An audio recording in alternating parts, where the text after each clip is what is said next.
Hello friends, welcome to get it जिल। हम लोग डिस्कस कर रहे अबाउट डेटा लिंक लेयर और डेटा लिंक लेयर का सबसे पहला टास्क हमने देखा था, that is error control. After error control अब next task of data link layer is flow control.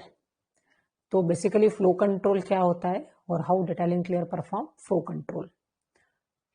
तो फ्लो कंट्रोल की जैसा हमने डिस्कस किया था, to synchronise sender and receiver,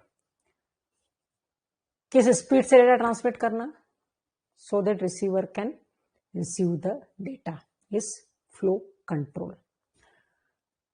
तो आज हम फ्लो कंट्रोल के डिफरेंट प्रोटोकॉल्स यहाँ डिस्कस करेंगे और उन प्रोटोकॉल कैसे वर्क करते हैं।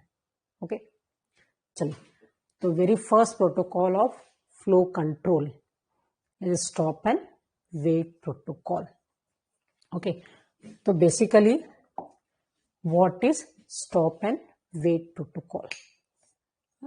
फ्लो कंट्रोल में क्या है कि सेंडर ये इंश्योर करना चाहता है कि रिसीवर तक डेटा पहुंचा है या नहीं पहुंचा है।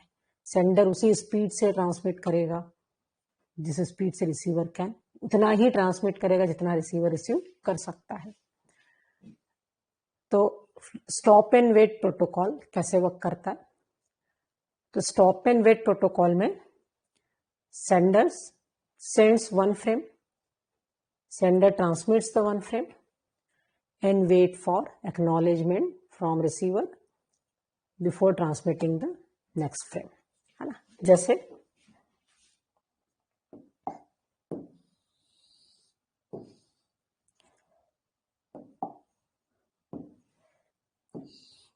sender, it is receiver, sender transmits the first frame। Suppose sender ने फ्रेम F1 ट्रांसमिट की, now it weights for acknowledgement. जब तक एक्नॉलेजमेंट नहीं आएगा it will not transmit next frame. उधर रिसीवर क्या करता है? On receiving the frame it transmits the ACK। ठीक है, जैसे ही एक्नॉलेजमेंट आया, now sender will transmit second frame, let's say it is F2। उधर से रिसीवर क्या ट्रांसमिट करेगा? ACK, है ना। It is stop and wait. After transmitting first frame, stop and wait for acknowledgement. When acknowledgement arrive, then transmit second frame, then stop, then again wait for acknowledgement. तो ये हमारा कौन सा protocol हो गया? Stop and wait protocol. लेकिन इस stop and wait protocol में कुछ प्रॉब्लम्स है, तो उन प्रॉब्लम्स का क्या सोल्यूशन है? तो सबसे पहले तो what is the problem with this stop and wait protocol. इस स्टॉप और वेट प्रोटोकॉल के साथ प्रॉब्लम क्या है? तो वेरी फर्स्ट प्रॉब्लम इज कि sender transmits the first frame and waits for acknowledgement. ठीक है, सेंडर ने फ्रेम ट्रांसमिट की और किसका वेट करा? Acknowledgement. Receiver transmits the acknowledgement, but वो एक्नॉलेजमेंट नेटवर्क में लॉस्ट हो गया, है ना। कॉलिजन इतना ज्यादा था कि कंप्लीट फ्रेम ही ड्रॉप हो गई, वो रिसीवर से सेंडर तक नहीं पहुंच पाई। ओके, तो sender transmits the frame, receiver receives the frame, receiver transmits the acknowledgement, लेकिन वो एक्नॉलेजमेंट सेंडर तक नहीं पहुंचा। अब प्रॉब्लम क्या है कि सेंडर तो तभी फ्रेम ट्रांसमिट करेगा when it receives the acknowledgement. Sender को कभी एक्नॉलेजमेंट नहीं मिलेगा, तो सेंडर एक डेड स्टेट में, डेडलॉक में चला गया। Sender will not transmit any frame further. ठीक है, तो प्रॉब्लम क्या है कि जब तक अगर एक्नॉलेजमेंट लॉस्ट हो गया, एक्नॉलेजमेंट की जगह फ्रेम खुद ही लॉस्ट हो गई, फ्रेम ही रिसीवर तक नहीं पहुंच पाई। इन एनी केस सेंडर के पास एक्नॉलेजमेंट नहीं पहुंचेगा तो सेंडर नेक्स्ट फ्रेम ट्रांसमिट नहीं करेगा और इट इज लाइक डेडलॉक की फर्दर कोई डेटा ट्रांसमिशन होगा ही नहीं, है ना। तो प्रॉब्लम क्लियर है कि there is the problem like deadlock. तो हाउ टू हैंडल, तो एरर आ गई, ये एरर आ रही है कि या तो फ्रेम लॉस्ट हो गई या एक्नॉलेजमेंट लॉस्ट हो गया, तो sender will not be able to transmit next frame. तो how to handle the error, इस एरर को, इस प्रॉब्लम को कैसे हैंडल किया जाए। और इस प्रॉब्लम को हैंडल करने के लिए हमने स्टॉप एंड वेट प्रोटोकॉल में थोड़ा सा चेंज किया है, and that is known as stop and wait ARQ। अभी तक हमने स्टॉप एंड वेट में केवल क्या पढ़ा कि transmits the frame and waits for acknowledgement, that is stop and wait protocol. लेकिन इस स्टॉप एंड वेट प्रोटोकॉल में प्रॉब्लम हो गई, एरर आ गई। तो उस एरर को सॉल्व करने के लिए हमने स्टॉप एंड वेट में थोड़ा सा चेंज किया, and that is known as stop and wait protocol with ARQ। ARQ is automatic repeat request. क्या है ये ARQ?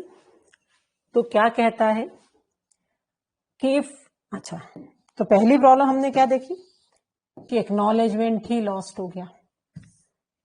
दूसरी प्रॉब्लम क्या थी कि एक्नॉलेजमेंट भी लॉस नहीं हुआ।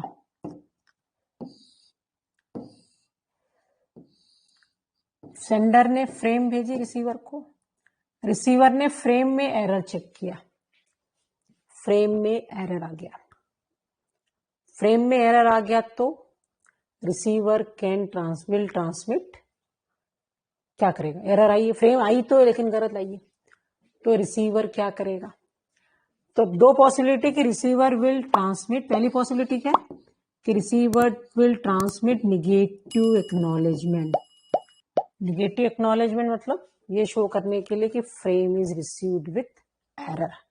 ओके, तो प्रॉब्लम्स को हैंडल करने के लिए हमने स्टॉप एंड वेट प्रोटोकॉल में जो चेंज किए, that is known as stop and wait ARQ, automatic repeat request.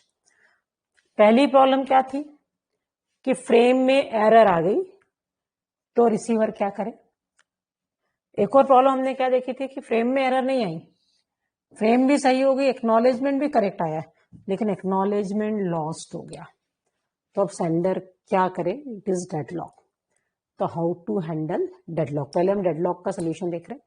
Deadlock को कैसे हैंडल किया जाए, तो डेडलॉक को हैंडल करने के लिए sender should after transmitting the frame transmit करने के बाद sender should wait for a smaller time, for a time period, एक पर्टिकुलर टाइम के लिए सेंडर को वेट करना चाहिए। ये हमारी टाइम लाइन है ना, ये हमारा टाइम आगे बढ़ रहा है। सेंडर ने फ्रेम ट्रांसमिट की इस पॉइंट पे, फिर एक पर्टिकुलर टाइम तक, इतने टाइम तक सपोज सेंडर को इस पॉइंट से इस पॉइंट तक क्या करना चाहिए, वेट। इतने टाइम में अगर एक्नॉलेजमेंट आ गया तो sender will transmit next frame, और इतने टाइम में अगर एक्नॉलेजमेंट नहीं आया तो sender will retransmit same frame. हाँ, it is stop and wait protocol कि इतने टाइम में sender transmits the frame and waits for acknowledgement for a particular time period. Infinite wait नहीं करता है, एक पर्टिकुलर टाइम के लिए वेट करता है। विद इन दैट टाइम अगर एक्नॉलेजमेंट आ गया तो ठीक, तो sender will transmit next frame, और विद इन दैट टाइम अगर एक्नॉलेजमेंट नहीं आया तो sender will retransmits the same frame. Okay, तो सेंडर इंडेफिनेटली वेट नहीं करता है। तो there is no situation like deadlock. After transmitting the frame sender sets a timer. Sender system अपने एंड पे क्या सेट कर लेता है, टाइमर, और जब वो टाइमर टाइम आउट हो गया तो डेफिनेटली अगर बिफोर टाइम आउट अगर एक्नॉलेजमेंट आ गया तो सेंडर उस टाइमर को कैंसिल कर देगा, ऑफ कर देगा, और टाइमर के टाइम आउट होने तक एक्नॉलेजमेंट नहीं आया तो sender will retransmits the frame. Clear? तो what is the solution to deadlock? Deadlock का क्या सॉल्यूशन है, क्लियर टू एवरीवन?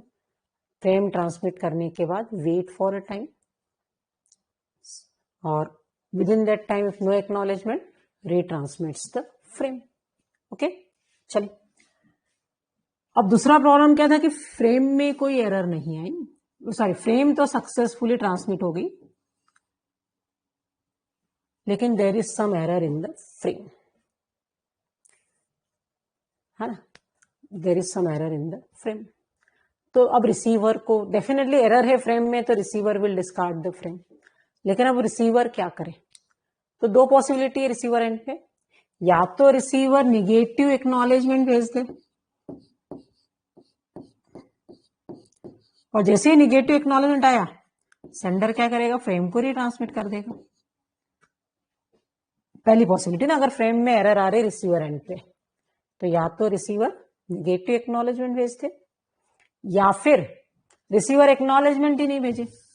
एक्नॉलेजमेंट ही नहीं भेजेगा तो सेंडर इवेंचुअली क्या हो जाएगा?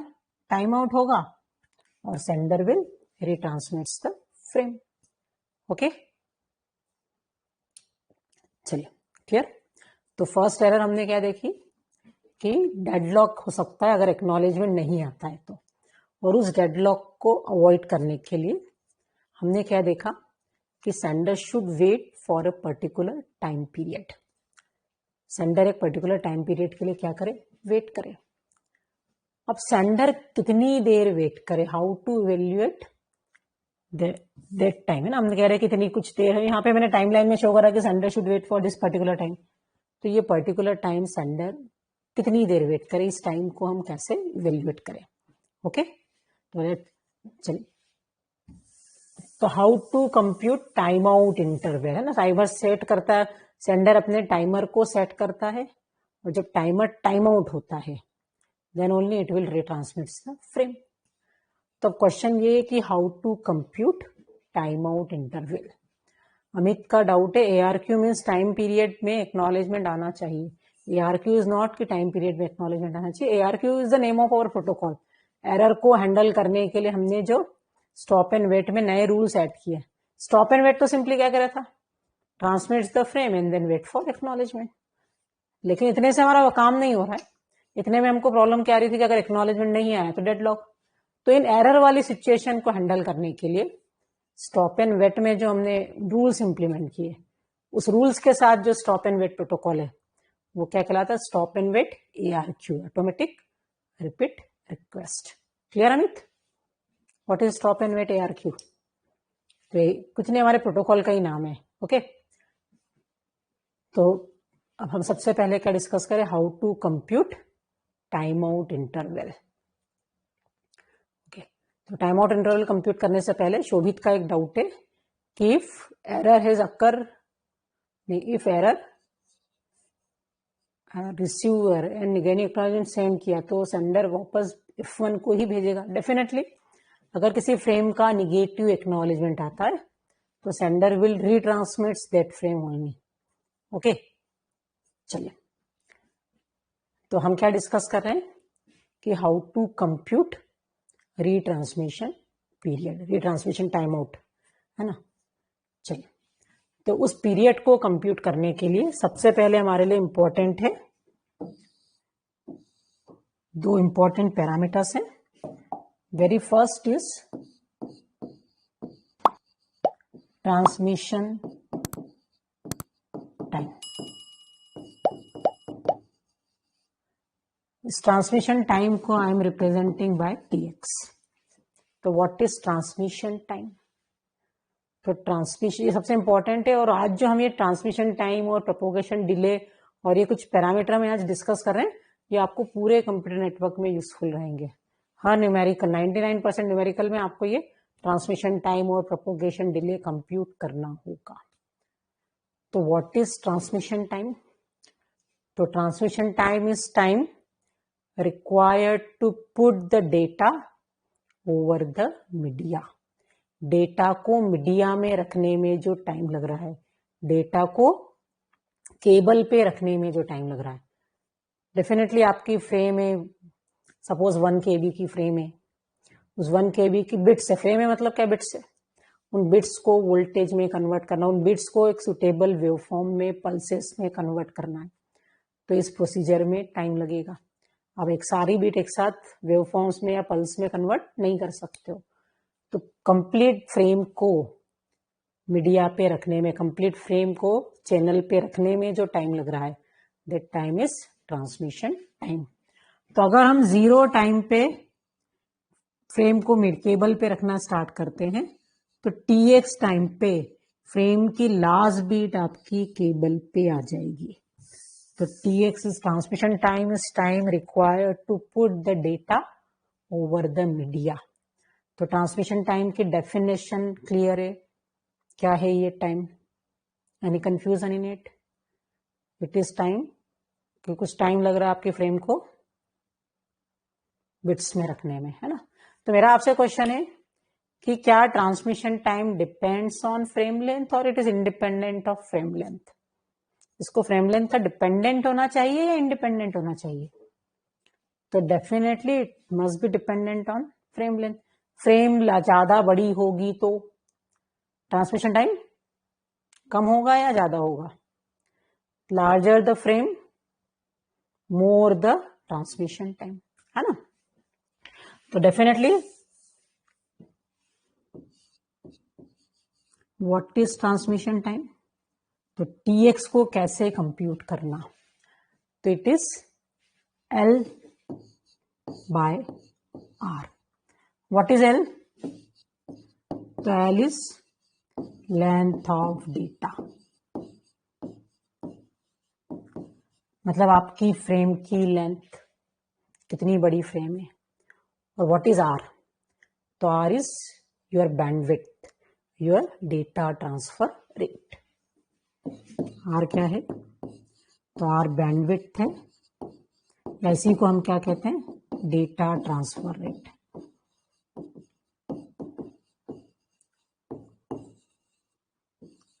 बैंडविड्थ की यूनिट क्या होती है? Anyone can answer?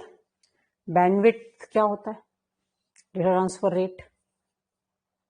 It is in usually जो हम नेटवर्क यूज कर रहे हैं आजकल क्या होता है? MBPS, mega bits per second, है ना।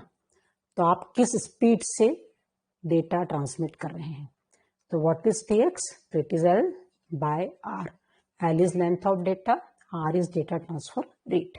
ओके, आपको जो याद रखना है, नेटवर्क में जब भी डेटा ट्रांसफर रेट होती है it is bits per second, mega bits per second, kilo bits per second and so on, है ना। और फ्रेम की साइज हो सकता है आपको बिट्स में गिवन हो सकता है आपको बाइट्स में गिवन हो। तो आपको ये ध्यान रखना है कि दोनों की, ये तो बिट्स पर सेकेंड में ही होगी data transfer rate, mega bits या किलो बिट्स। फ्रेम की लेंथ बाइट्स में भी हो सकती है और बिट्स में भी। तो फ्रेम की लेंथ को आपको याद रखना है कि बिट्स में कन्वर्ट करना होगा, है ना। चलिए, तो मुझे आप transmission, compute the transmission time for the frame of the length 1000 bytes और डेटा ट्रांसफर रेट, जिसको मैं R कहती हूँ, R is 10 Mbps. What is Mbps? तो definitely Mbps you all know mega bits per second. तो मैं इस mega bits per second को क्या लूं? 10 to the power 6 या 2 to the power 20, है ना। तो जब भी डेटा ट्रांसफर रेट की बात हो रही है तो 1 kbps is 10 to the power 3 bits per second, है ना। तो kb को 10 to the power 3 लेना है, MB को कितना लेना है? 10 to the power 6, और GB को कितना लेना है? 10 to the power 9। जब भी डेटा ट्रांसफर रेट से हम डील कर रहे हैं तो MB is 10 to the power 6, KB is 10 to the power 3 and GB is 10 to the power 9। Okay, चलिए, तो what is TX? This is your information. तो व्हाट इज TX? कितना आ रहा है? तो it is 0.8 millisecond. Okay, तो TX कितना होगा? L which is 8000 बाइट्स, और R कितना है? 10 into 10 to the power 6, 10 into 10 to the power 6 bits पर सेकेंड्स, है ना। तो डेफिनेटली यहाँ बाइट्स और बिट्स से तो कैंसिल नहीं होगा, तो आपको इस बाइट्स को किसमें कन्वर्ट कर, 1000 बाइट्स नॉट 8000 बाइट्स, तो इस बाइट्स को आपको किसमें कन्वर्ट करना है, बिट्स में। तो बाइट्स को बिट्स में कन्वर्ट करने के लिए आप किससे मल्टीप्लाई करेंगे, तो डेफिनेटली मल्टीप्लाई बाय 8, 1 बाइट इज 8 बिट, तो 1000 bytes is how many bits, तो इस बाइट्स को कैंसिल किया इनटू 8 बिट्स। अब ये बिट से बिट कैंसल और ऊपर क्या आया, सेकेंड, है ना, तो ये क्या हो गया आपका आंसर 1000। सेकेंड कहां से आ रहा है क्लियर ना, बिट से बिट कैंसल और सेकेंड ऊपर चला गया, बिट्स पर सेकेंड था, तो 1000 divided by 10 into 10 to the power 6, 1000 नहीं, आपने 8 से मल्टीप्लाई किया तो 8 into 1000 is 8000 divided by 10 into 10 to the power 6 seconds. Okay, तो अगर हम इसको सेकेंड्स में लिखते हैं तो how many seconds, point,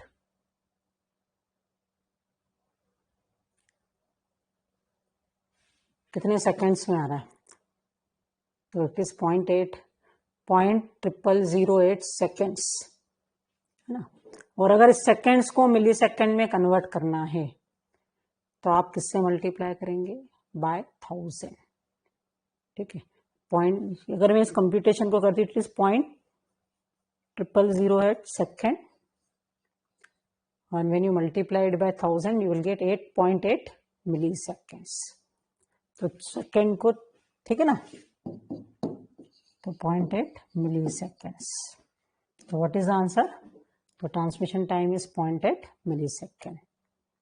any doubt, तो what is tx, clear to everyone, tx इज L by R, what is L, data transmission rate, and what is R, sorry what is L, तो length of the frame, and what is R, data transfer rate. Okay, चलिए, तो tx पहला first parameter is tx, second important parameter is propagation delay,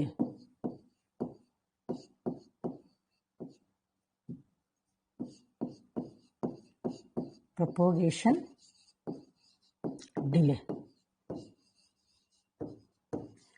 तो propagation delay क्या होता है, what is propagation delay, तो propagation delay is the time taken by single bit to cover the distance between sender and receiver. Single bit को sender से receiver तक जाने में जो टाइम लग रहा है, time taken by single bit to travel the distance between sender and receiver. ये इंपॉर्टेंट है, कंप्लीट फ्रेम को नहीं, सिंगल बिट को कितना टाइम लग रहा है सेंडर से रिसीवर तक जाने में, दैट इज प्रोपोगेशन डिले, और इसको हम कहेंगे टीपी, है ना। ओके, चलिए, तो टीपी कैसे कंप्यूट करना है, तो TP equal to distance D upon S, what is D, तो D is distance between sender and receiver, और S is signal propagation speed. Signal travel at the speed of light, अगर ऐसा दिखा है, और जो आपका वेव फॉर्म बना वो वेव फॉर्म किस स्पीड से आगे बढ़ रहा है, that is signal speed. Okay, तो it is distance upon signal speed. What is the speed of light, light की स्पीड क्या है, any answer, what is the speed of light, it is 3 into 10 to the power 8 metre per second. Okay, 3 into 10 to the power 8 metre. वैसे तो खैर gate में ऐसा कुछ expected नहीं रहता कि यू शुड नो, बट एक जनरल है कि what is the speed of light. चलिए, तो TP is the time taken by single bit to cover the distance between sender and receiver. तो एक क्वेश्चन करेंगे, if distance between sender and receiver is 3000 kilometers and signal propagate at the speed of light, to compute the propagation delay. signal travel at the speed of light, then compute TP. Okay.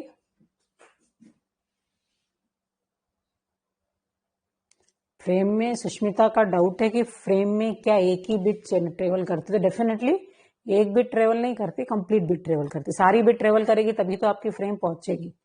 तो हम एक ही का क्यों compute करते हैं वो भी हम देखते हैं, बट ठीक है, कंप्लीट ना, सारी बिट को मीडिया पे कवर जाना है, चैनल को कवर करना है 1 by 1। ओके, हाँ, फर्स्ट बिट जाएगी, उसके जस्ट बाद सेकंड बिट, उसके जस्ट बाद third bit, and so on. कितना आ रहा है? It is 10 millisecond. तो पी कितना, टीपी कितना होगा?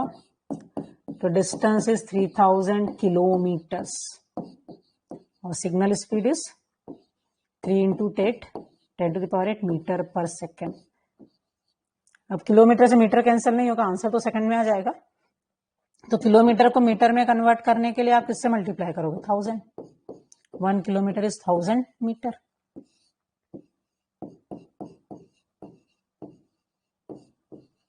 तो इसको सॉल्व कर रहे हैं तो कितना आ रहा है?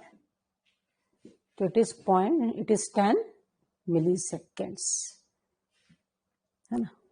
ये तो अभी सेकेंड्स में आएगा, सेकेंड्स में आने के बाद आप उसको 1000 से मल्टीप्लाई करेंगे तो you will get answer in millisecond.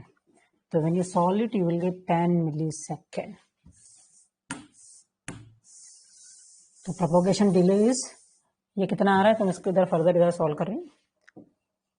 तो इट इज 3000 इंटू 1000, 3000 इंटू 1000 कितना हो गया? 3 इंटू 10⁶। और यूनिट क्या है? सेकेंड्स। मीटर से मीटर कैंसिल और क्या बचा? Seconds, divided by 3 into 10⁸। तो ये कितना बचा? 1/10⁻² सेकेंड्स, है ना, 0.001 सेकेंड्स। और अगर आपको आंसर मिली सेकेंड, नेटवर्क में जो मिस्टेक होती है फ्रिक्वेंट, एक बहुत कॉमन मिस्टेक है कि हम यूनिट ध्यान ही नहीं देते। यूजुअली नेटवर्क के क्वेश्चन एनईटी होते हैं, न्यूमेरिकल आंसर टाइप, है ना, और आप यूनिट ध्यान ही नहीं देते हो, आंसर दे देते हो। तो इंश्योर करो कि मिली सेकेंड, सेकेंड, माइक्रो सेकेंड किस में पूछा गया है। तो सेकेंड को मिली सेकेंड में कन्वर्ट करने के लिए multiplied by 1000 divided bye 10⁻² is 10 मिलीसेकेंड्स। तो what is your propagation delay? 10 millisecond. Single bit या वन फ्रेम का टीपी, डेफिनेटली टीपी सिर्फ सिंगल बिट का होता है, कंप्लीट फ्रेम का नहीं होता है। टीपी हम कंप्यूट कर रहे हैं, फ्रेम कैसे जाएगी वो मैं आपको जस्ट आगे डिस्कस करूंगी। टीपी हम कंप्यूट कर रहे हैं फॉर सिंगल बिट। तो पहले तो ये बताओ मुझे टीएक्स और टीपी कैसे कंप्यूट करना, ये क्लियर है? Any doubt? TX is what? L/R, length of data upon data transfer rate, और TP is signal propagation speed. Okay, TP is not signal propagation speed. TP is the time taken by a single bit to cover the distance between sender and receiver. चलिए, तो पहले एक numerical करते हैं, फिर हम आगे कंसेप्ट देखते हैं कि फ्रेम पूरी ट्रेवल कैसे होती है हमारी ultimately.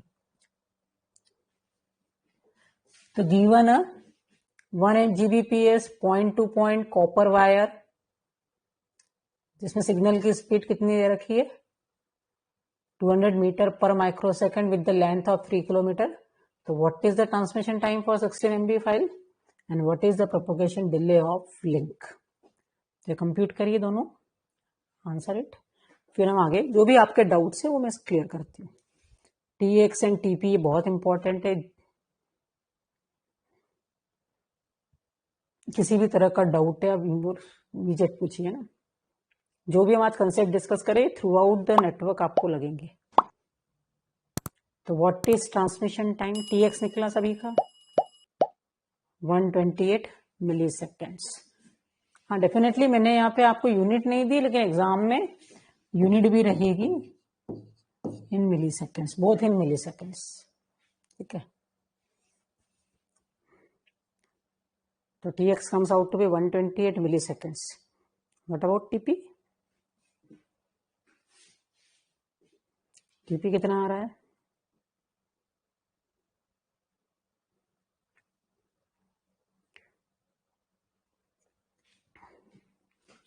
0.03 milliseconds, 15 microsecond, 15 microseconds. Okay, चलिए तो सबसे पहले तो tx कंप्यूट करते हैं. tx is L by R. L is length of data. your data length is 16 MB file. अब 16 तो ठीक है, MB को क्या लिया, क्योंकि ये डेटा ट्रांसफर रेट नहीं है, तो फाइल साइज है. तो आपने इसको क्या लिया, 2 की पावर 10. MB यूजुअली जब डेटा की बात करते हैं तो 1 KB कितना होता है, 2 to the power 10. 1 MB कितना होता है, 2 to the power 20 बाइट्स, है ना, ऑब्वियसली. और 1 GB कितना होता है, 2 to the power 30. जब डेटा के साइज की बात होती है तो ये दोनों हम ये कन्वेंशन लेते हैं, और डेटा ट्रांसफर रेट की बात होती है तो 1 KB is 10 to the power 3, 1 MB is 10 to the power 6 and likewise. अब यहाँ पे हम डेटा ट्रांसफर रेट, यहाँ L is the length of file, और फाइल लेंथ MB में, तो MB में मैं क्या 2 to the power 20 लूँ कि 10 to the power 6 लूँ ना. यहाँ पे एक डाउट है. तो ऐसा ही क्वेश्चन एक बार गेट में आया था और उन्होंने क्लियर नहीं किया था कि MB से उनका मतलब 10 to the power 6 है या 2 to the power 30, क्योंकि फाइल साइज है. डेटा ट्रांसफर रेट में कोई डाउट ही नहीं है, सिर्फ डेटा ट्रांसफर रेट की बात हो रही है तो 1 MB 10 to the power 6, लेकिन यहाँ फाइल साइज है और उस फाइल साइज को हम यूज कर रहे हैं डेटा ट्रांसफर रेट के साथ. तो इस तरह के न्यूमेरिकल में 1 MB को क्या लेना है, 2 to the power 20 या 10 to the power 6. तो गेट में सेम इसी तरह का पैटर्न था कि उन्होंने MB का मतलब क्लियर नहीं किया था कि 2 to the power 20 ले या 10 to the power 6 ले. तो उन्होंने दोनों से, आंसर में बहुत छोटा सा वेरिएशन आता है, बहुत ज्यादा वेरिएशन नहीं आएगा, और उन्होंने बिकॉज मेंशन नहीं किया था तो they accept both the answer.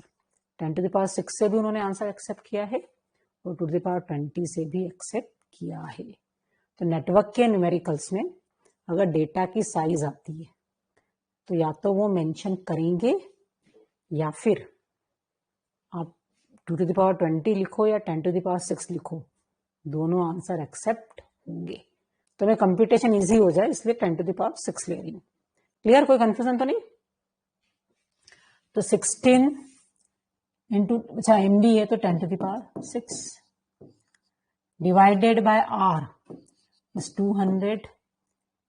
चलिए R कितना है, तो what is my data transfer rate, 1 Gbps is 10 to the power 9. तो ये आंसर आपका किस में आएगा, सेकंड्स में आएगा ना. ओके, और ये क्या है, 16 मेगाबाइट्स है ना, इसको किस में कन्वर्ट करना होगा, ये 16 बाइट्स होगी, बिट्स में कन्वर्ट करना है तो I need to multiply by 8, और मेरा आंसर किस में आया, ये सेकंड्स में.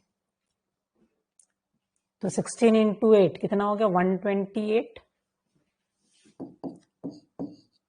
Divided by 10 to the power 3 seconds, और अगर मिली सेकंड्स में पूछा गया है तो मल्टीप्लाई इट बाय 1000, तो इट इज 128 मिली सेकेंड्स, है ना. चलिए, तो फर्स्ट क्वेश्चन का आंसर कितना होगा, 128. कोई बताएगा मैंने 10 to the power 6 कैसे लिया, मैंने फाइल साइज 16 MB को 10 to the power 6 कैसे लिया. तो फाइल साइज है 16 MB, तो मैं 10 to the power 6 भी ले सकती थी, और क्या ले सकती थी, यस एनी आंसर.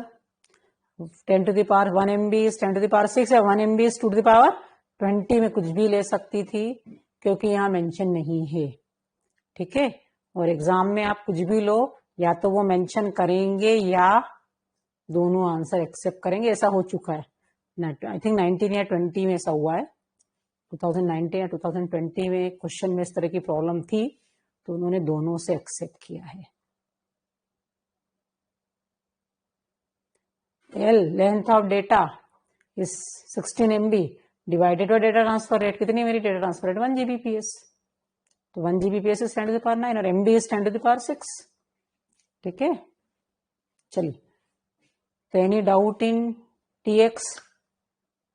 अब TP क्या होगा, तो TP is distance upon signal speed. Distance कितना दे रखा, 3 किलोमीटर, और ये किसमें दे रखा है, स्पीड 200 मीटर. तो 3 किलोमीटर को मीटर में कन्वर्ट कर लेना है, और डिवाइडेड बाय 200 मीटर पर माइक्रो सेकेंड। तो मीटर से मीटर कैंसिल हो जाएगा और आपका आंसर किस में आएगा? इन माइक्रो सेकेंड्स। तो कितना आ जाएगा ये? 2 × 5, तो 3 × 5 15 micro seconds.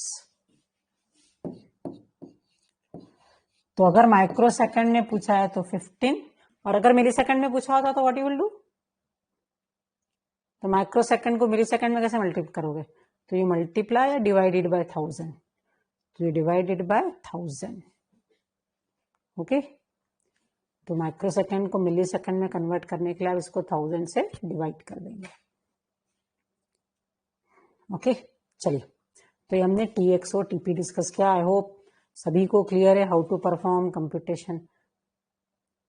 1 KB is to the power, KB अगर कैपिटल में होता है ना, अगर डेटा साइज में इट इज KB, तो B अगर कैपिटल में है तो किलो बाइट्स, और किलो बिट्स में यूजुअली KB इसी तरह से लिखते हैं, या फिर smaller b, small b represent करता है बिट्स और कैपिटल B रिप्रेजेंट करता है बाइट्स। ठीक है, 16 MB, तो MB में B कैपिटल है तो 16 मेगा बाइट्स।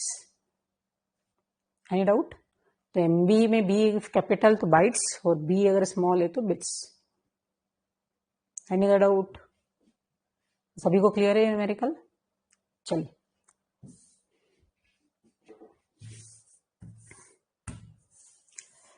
अब जो डाउट है,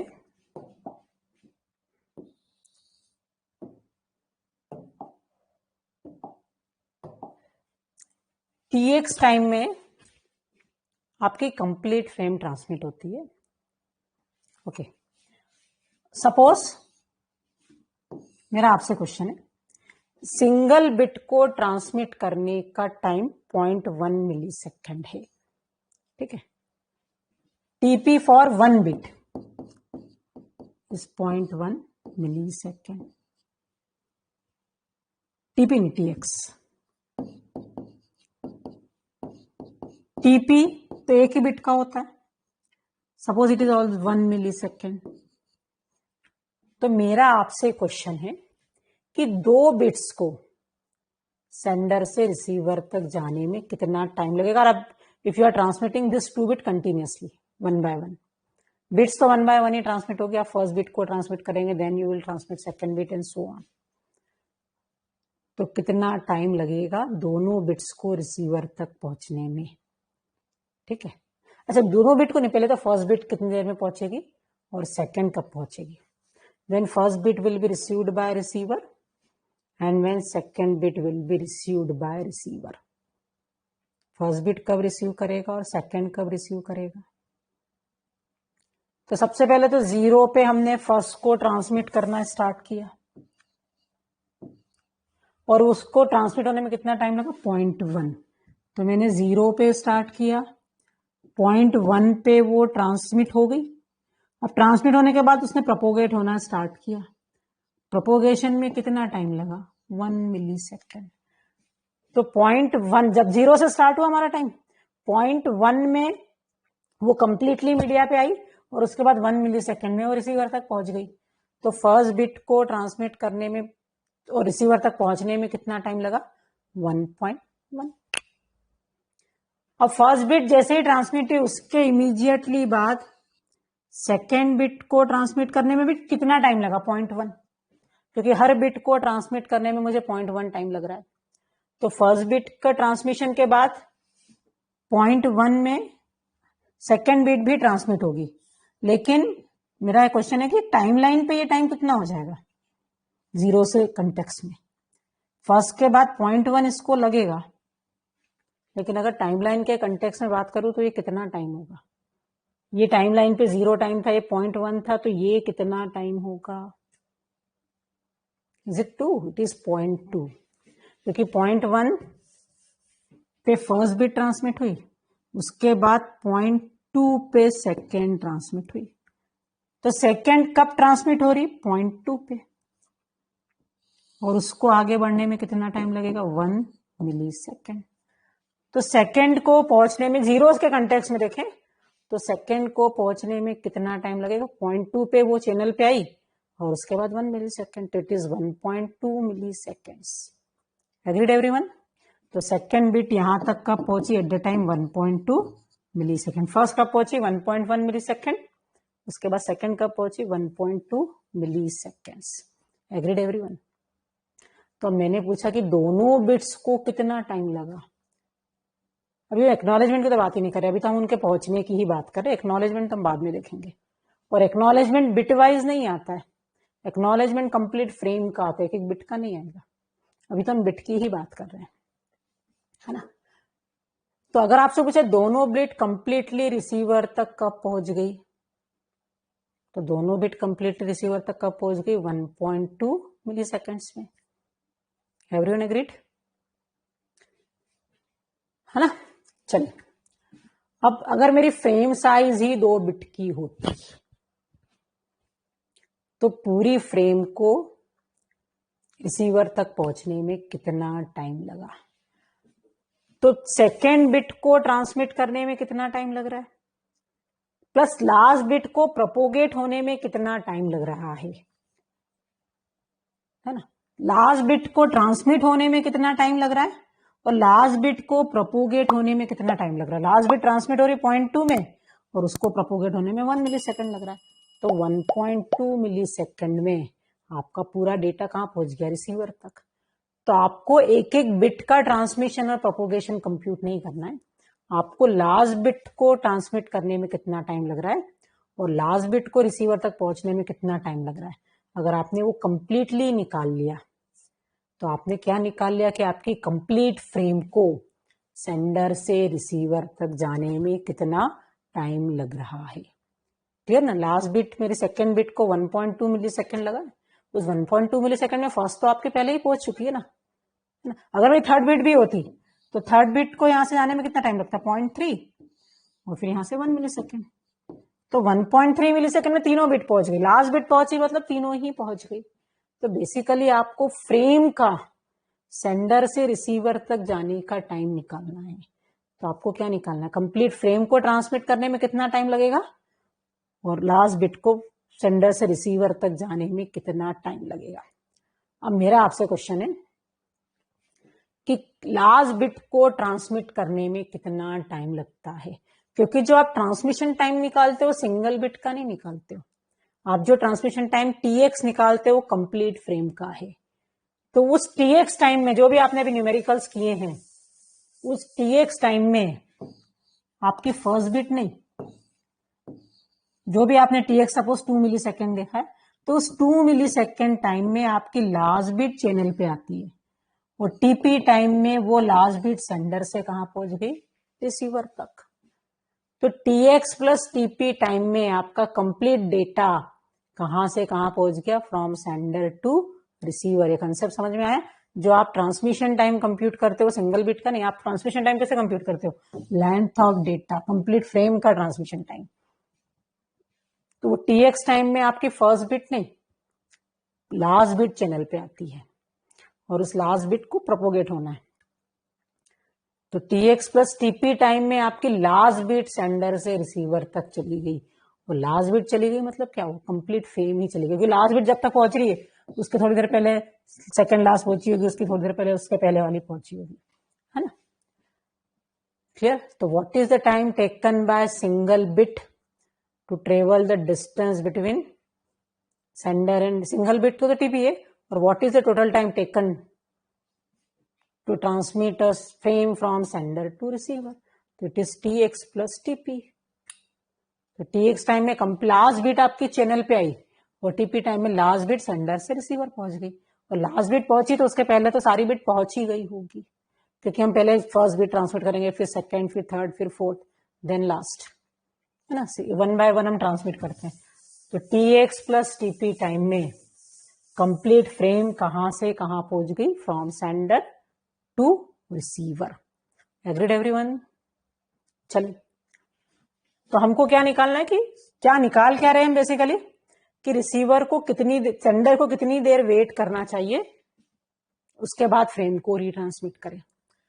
तो सबसे पहले तो tx प्लस टीपी टाइम में आपकी फ्रेम सेंडर से कहां पहुंचेगी, रिसीवर तक। फिर रिसीवर फ्रेम को प्रोसेस करेगा, एक एरर तो नहीं आई ये चेक करेगा, फ्रेम प्रोसेसिंग टाइम है ना। उसके बाद वो एक्नॉलेजमेंट को ट्रांसमिट करेगा, ठीक है। चलिए अब मुझे बताइए एक्नॉलेजमेंट भी क्या है, एक फ्रेम है। तो एक्नॉलेजमेंट को अब टीएक्सटीपी के टर्म में आपको मुझे बताना है, एक्नॉलेजमेंट को रिसीवर से सेंडर तक आने में कितना टाइम लगेगा एक्नॉलेजमेंट को। अच्छा, सबसे पहला क्वेश्चन, एक्नॉलेजमेंट का साइज और फ्रेम का साइज सेम होता है क्या? फ्रेम कंटेन डेटा, एक्नॉलेजमेंट तो सिर्फ हाँ यस आई हैव रिसीव्ड छोटी सी इंफॉर्मेशन है, तो एक्नॉलेजमेंट का टाइम और फ्रेम का टाइम सेम नहीं होगा। But acknowledgement is a frame, तो एक्नॉलेजमेंट का transmission time data transmission time से डिफरेंट होगा। तो मैं अगर कह दूं कि tx is a time to put the acknowledgement over media, तो tx से टाइम में कंप्लीट एक्नॉलेजमेंट चैनल पे आ गया, और फिर उसकी लास्ट बिट को प्रोपोगेट करने में कितना टाइम लगेगा, टीपी। तो tx से प्लस टीपी टाइम में एक्नॉलेजमेंट बैक रिसीवर से कहां आ गया, सेंडर में। tx प्लस टीपी टाइम में अगर मैंने 0 से स्टार्ट किया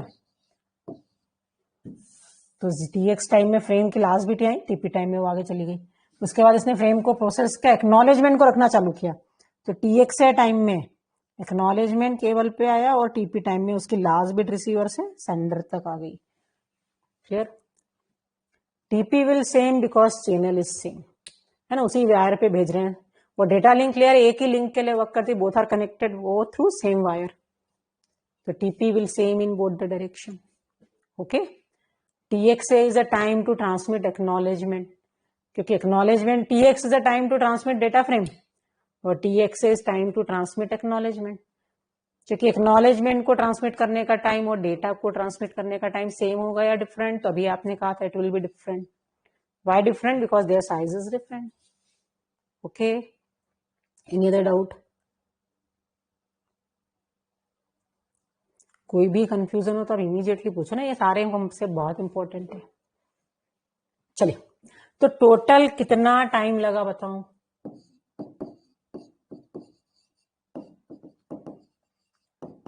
टोटल कितना टाइम लग रहा है मुझे? तो tx प्लस टीपी टाइम में क्या हुआ? जैसे नहीं answer, tx plus TP time में क्या हुआ? तो फ्रेम सेंडर से रिसीवर तक गई। फिर रिसीवर ने क्या किया? फ्रेम को प्रोसेस किया, फ्रेम प्रोसेसिंग टाइम।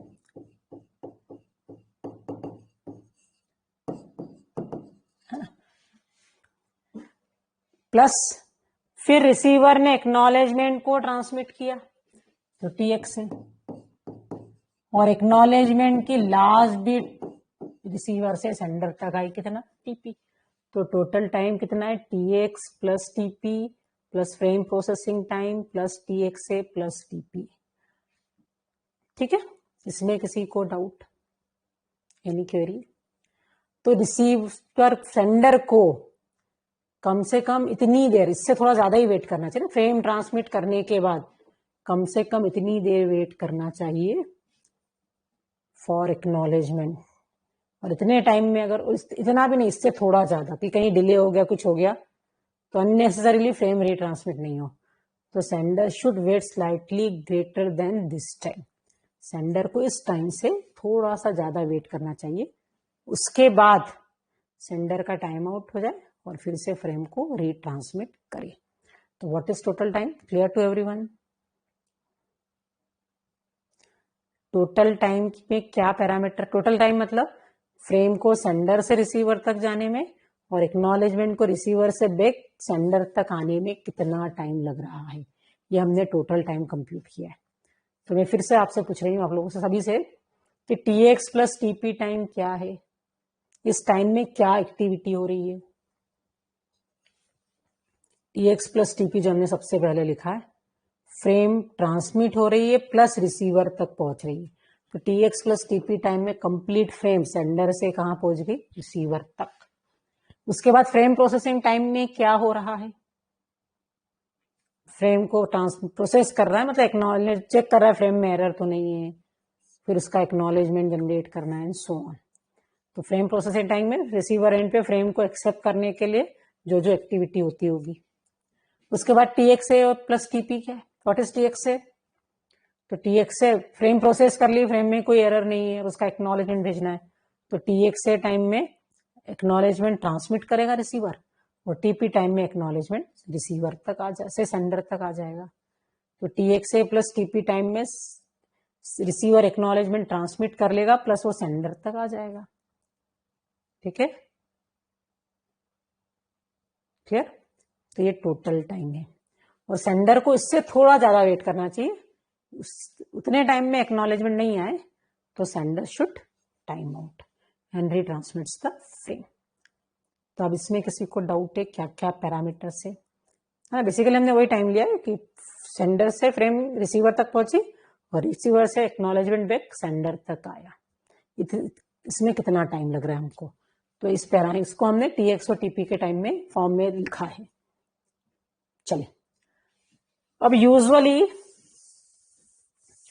आपका टीएक्स और टीपी तो ठीक है आपको गिवन होता है, जनरली फ्रेम प्रोसेसिंग टाइम आपको गिवन नहीं होता है। इफ नॉट गिवन इसको इग्नोर कर देंगे। एक्नॉलेजमेंट भी बहुत स्मॉलर होता है, तो उसका ट्रांसमिशन टाइम भी निग्लिजिबल होता है। ठीक है, तो वो भी बहुत बार निग्लेक्ट कर दिया जाता है। तो अल्टीमेटली आपका वो, लेकिन टीपी निग्लिजिबल नहीं होता है। एक्नॉलेजमेंट को ट्रांसमिट करने का टाइम निग्लिजिबल, लेकिन उसको रिसीवर से सेंडर तक आने का टाइम निग्लिजिबल नहीं है। तो यूजुअली हमारा टोटल टाइम कितना होता है, TX plus 2 TP ignoring this 2 parameters. Actual total time तो यही होता है। अगर आपको ये इंफॉर्मेशन गिवन है, फ्रेम प्रोसेसिंग टाइम गिवन है, एक्नॉलेजमेंट को ट्रांसमिट करने का टाइम गिवन है, तो आपको ऐड करना है। इफ नॉट गिवन तो आप उनको इग्नोर कर सकते हो। क्लियर। तो टोटल टाइम कौन सा टोटल टाइम है, तो ये it is the minimum time कि फ्रेम सेंडर से रिसीवर तक गया और उसका एक्नॉलेजमेंट बैक रिसीवर से सेंडर तक आया। और इस टोटल टाइम को हम यूजुअली क्या लिखते हैं, TX plus 2 TP ignoring this 2 parameters. Okay, चलिए, तो एक मुझे आप कंप्यूट करके बताएंगे total time to transmit a frame of size.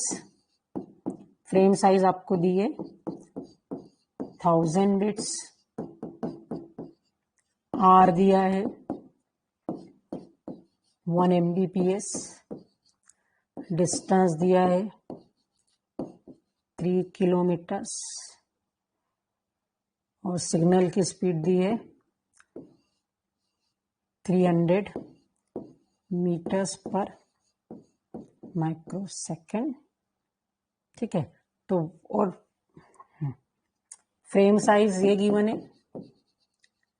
हाँ, तो compute the total time to transmit the frame and receive the acknowledgement by sender. Total कितना टाइम लग रहा है फ्रेम को ट्रांसमिट करने में और उसके एक्नॉलेजमेंट को रिसीव करने में। Okay, total time in microsecond. Okay, अभी तो टोटल टाइम इन माइक्रोसेकंड बताइए, then Chandni I will discuss your doubt. अभी तो मुझे कंप्यूट करके बताइए। यस, तो व्हाट इज टी है ना, तो आपको फ्रेम प्रोसेसिंग टाइम नहीं दिया, एक्नॉलेजमेंट की भी कोई इंफॉर्मेशन नहीं दी है, तो आप इन दोनों को इग्नोर करेंगे। तो सबसे पहले टोटल टाइम कितना होगा, टीएक्स प्लस 2 टीपी। टीएक्स क्या होता है, तो TX is L by R. कितना हो गया, लेंथ तो ऑलरेडी बिट्स में ही, और माइक्रो सेकंड में पूछा है तो उसको माइक्रो सेकंड में निकालेंगे। 1000 और 1 इंटू 10⁶, तो ये क्या हो गया 1000 माइक्रो सेकंड, है ना। वैसे आंसर सेकंड में आ रहा था, उसको माइक्रो सेकंड में कन्वर्ट करने के लिए 10⁶ से मल्टीप्लाई किया, तो टीएक्स कितना आ रहा है 1000 माइक्रो सेकंड।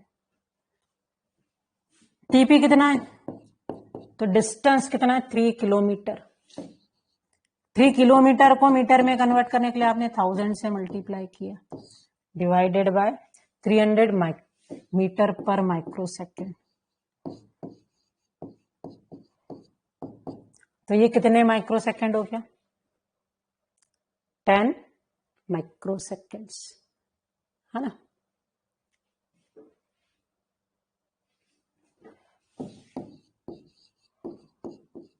अब टोटल टाइम कितना होता है, तो total time is tx plus 2tp।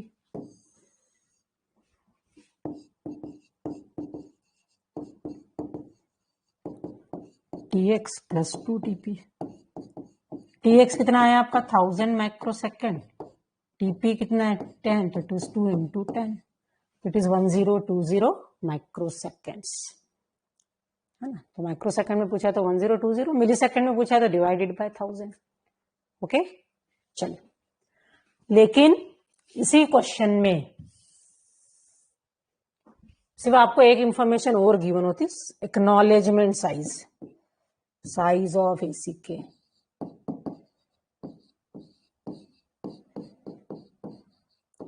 Hundred bits. तो अब आपको टोटल टाइम निकालने के लिए क्या करना होगा, अब इसका आंसर क्या होगा। If acknowledgement size is given तो कहाँ क्या चेंज आएगा। If size of acknowledgement is given, you cannot ignore the transmission time for acknowledgement. So you have to add transmission time for additional 100 bits. Frame processing time to still not given, so you can ignore that. But because now size of acknowledgement is given, you have to compute TXA also. अगर acknowledgement की size given है, तो total time को compute करने के लिए आप TXA भी compute करेंगे। तो TX से कितना आएगा, तो 100 बिट्स है divided by 10 to the power 6, तो कितना होगा 100 माइक्रो सेकेंड्स। तो TX से 100 माइक्रो सेकेंड। अब टोटल टाइम कितना होगा, TX plus 2TP plus TX से, तो नाउ इट इज 1120। ठीक है, तो size of acknowledgement is given, in that case TXA is not negligible। Acknowledgement की साइज नहीं गिवन है तो TXA को आप इग्नोर कर सकते हैं, एक्नॉलेजमेंट की साइज गिवन है तो TXA इग्नोर नहीं होगा। चलिए, अब चांदनी ने पूछा है कि क्या हम इस टोटल टाइम को ही RTT, एक टर्म है RTT, राउंड ट्रिप टाइम, क्या इस टोटल टाइम को ही हम RTT कहते हैं। तो एक RTT बहुत एम्बिगियस टर्म है, RTT clear, round trip time. तो ये RTT बहुत एम्बिगियस टर्म है, कहीं कहीं इस टोटल टाइम को भी RTT कहा जाता है, कहीं कहीं, लेकिन most of the time RTT मतलब ट्वाइस TP। बहुत रेयर केस में आपको RTT की ये डेफिनेशन मिलेगी। आजकल जो बुक्स आ रही है, पुरानी बुक्स में RTT आपको TX प्लस 2TP कहीं दिख सकता है, लेकिन जो नए एडिशन से वो RTT मतलब क्या कहती है, twice TP। RTT is round trip time या राउंड ट्रिप प्रोपोगेशन डिले, और it is equal to twice TP, है ना। तो RTT मतलब TX प्लस ट्वाइस TP नहीं। मैं ये नहीं बोल रही आपको नेट पे कहीं RTT मतलब TX प्लस ट्वाइस TP भी मिल सकता है, बट यूजुअली जो हम आजकल न्यूमेरिकल्स करते हैं, जो बुक्स होती है, वो RTT का मतलब RTT is round trip time और it is equal to twice TP। Round trip मतलब सेंडर से रिसीवर, बैक रिसीवर से sender, round trip time. Okay चलिए, अमित का डाउट है कि TXA में divide by 10 to the power 6 कैसे आएगा।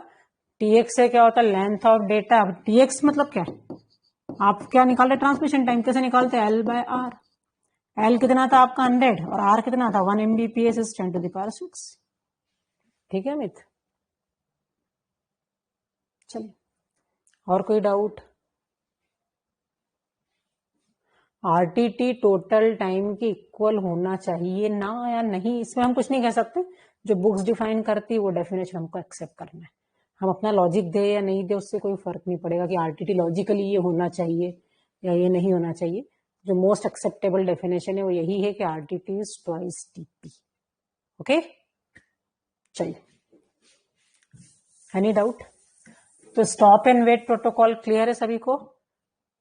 Transmits the frame, then wait for acknowledgement, और इफ कितने टाइम तक, तो time period slightly greater than this total time, sender should transmit the frame, then waits for acknowledgement for the time period slightly greater than this time, or within that time if acknowledgement doesn't arrive, sender should retransmits the frame. Okay, तो सभी को इतना clear है stop and wait कैसे work कर रहा है? कोई कंफ्यूजन? अब जब भी हम किसी प्रोटोकॉल की बात करते हैं तो सबसे इंपॉर्टेंट हमारे लिए होता है उस प्रोटोकॉल की इफिशियंसी। यूजुअली आप इफिशियंसी कैसे निकालते हो? Output divided by input. Efficiency is output divided by कितना आउटपुट मिला, कितने इनपुट देने थे ना, कुछ ऐसे ही निकाला, फिजिक्स में कहीं पढ़ा होगा आपको, और नहीं याद है तो ठीक है। नेटवर्क प्रोटोकॉल्स की इफिशियंसी कैसे निकालते हैं? तो it is useful time divided by total time.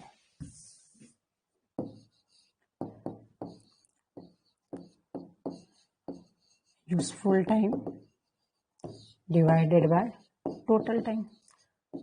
Total time तो अभी एक फ्रेम को ट्रांसमिट करने में टोटल कितना टाइम लगा वो तो अभी आपने निकाला, टीएक्स से प्लस टीपी प्लस, है ना, ये आपने अभी निकाला। यूजुअली आपका टोटल टाइम क्या होता है? टीएक्स प्लस 2टीपी, यही होता है ना। अगर एक्नॉलेजमेंट का टाइम गिवन है तो यहाँ टीएक्स से भी आएगा, और यहाँ फ्रेम प्रोसेसिंग टाइम सब आएगा, वो सब आएगा ना जो जो आपको गिवन है क्वेश्चन में। ये तो ठीक है कि टोटल टाइम तो आपने कंप्यूट कर लिया। What is useful time? Useful time हम किसको कहेंगे? तो यूजफुल टाइम एक सिस्टम के पॉइंट ऑफ व्यू से, एक चैनल के पॉइंट ऑफ व्यू से यूजफुल टाइम कब है? तो when your channel transmits the data, जब आपका चैनल डेटा ट्रांसमिट कर रहा है। एक्नॉलेजमेंट ट्रांसमिट कर रहा है तो एक्नॉलेजमेंट कभी भी यूजफुल नहीं होता है। एक्नॉलेजमेंट हम ओवरहेड कंसिडर करते हैं कि हमको अननेसेसरली भेजना पड़ रहा है ना, हमारा प्रोटोकॉल सक्सेसफुली वर्क करे। तो useful time is only the time when we are transmitting the frame. जब फ्रेम ट्रांसमिट कर रहे हैं वो यूजफुल है। एक्नॉलेजमेंट ट्रांसमिशन यूजफुल नहीं है, वो ओवरहेड है। वो आपको उसकी जरूरत क्या थी? आपका अगर नेटवर्क में कभी कोई एरर ही नहीं आती तो एक्नॉलेजमेंट की जरूरत क्या थी? ट्रांसमिट करते रहो, रिसीवर के पास तो पहुंच ही जाएगा, है ना। तो acknowledgement is not useful, it is an overhead. हमारी इनएफिशिएंसी के कारण हमको एक्स्ट्रा टाइम लग रहा है उस एक्नॉलेजमेंट को भेजने के लिए, है ना। तो इसलिए useful time is only time when we are transmitting the frame, remaining time is useless time. तो हमको फ्रेम ट्रांसमिट करने में, चैनल को फ्रेम ट्रांसमिट करने में टीएक्स टाइम लग रहा है। टीपी यूजफुल थोड़ी। आप अपने सिस्टम के पॉइंट ऑफ व्यू से सोचो कि आपका सिस्टम कब यूज हो रहा है, जब वो फ्रेम ट्रांसमिट कर रहा है कि जब डेटा प्रोपोगेट हो रहा है। तानिया का डाउट है कि टीपी को यूजफुल में क्यों नहीं इंक्लूड किया। तो आप एक सिस्टम के पॉइंट ऑफ व्यू से सोचो कि when your system is transmitting data then it is useful. जब डेटा प्रोपोगेट हो रहा है तब तो सिस्टम क्या है? आइडल बैठा है। तो सिस्टम या चैनल कब यूजफुल हो रहा है? When it is transmitting the data. Tania, आपका डाउट क्लियर है? टीपी क्यों नहीं इंक्लूड किया? क्योंकि टीपी टाइम में तो मैं, अगर मैंने यहाँ से 0 से टीएक्स टाइम है तो इतने टाइम में काम कर रही हूँ, जब डेटा आगे बढ़ रहा है तब तो हम आइडल है, तब जब प्रोपोगेट हो रहा है तब तो आइडल है ना। तो चैनल आपका ट्रांसमिशन टाइम इतनी देर यूटिलाइज हो रहा है। चैनल, इसको चैनल यूटिलाइजेशन भी कहते हैं, है ना। एफिशिएंसी या चैनल यूटिलाइजेशन पूछा, तो जब आप ट्रांसमिट कर रहे हो तो यू आर यूजिंग चैनल, जब प्रोपोगेट हो रहा है तो you are simply waiting. Okay, तो efficiency useful time is TX और इट इज टोटल टाइम। तो कितने टाइम के बाद ना टाइम ट्रांसमिट करने का आप वेट कर रहे हैं, कुछ भी ट्रांसमिट नहीं कर रहे हैं। तो यूजफुल टाइम इज टीएक्स और total time is TX upon TX plus two TP. Clear to everyone? Any doubt?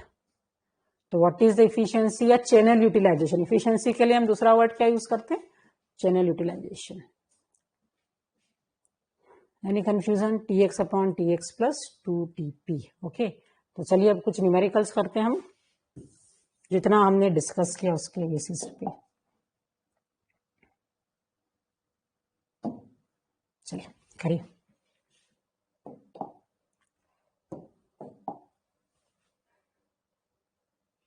Let's consider 10 kbps link with 100 millisecond latency and frame size of 1 kilobits. The stop and wait protocol is used for flow control. What is efficiency? Yes. What is the answer?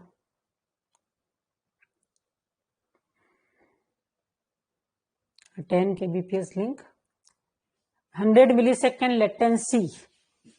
Latency मतलब propagation delay, इसको propagation latency लिखते तो ज्यादा better होता, लेकिन ठीक है। TX compute करने के लिए तो आपको पैरामीटर गिवन है, टीपी कंप्यूट करने के लिए कुछ नहीं गिवन है, तो this latency is nothing but TP.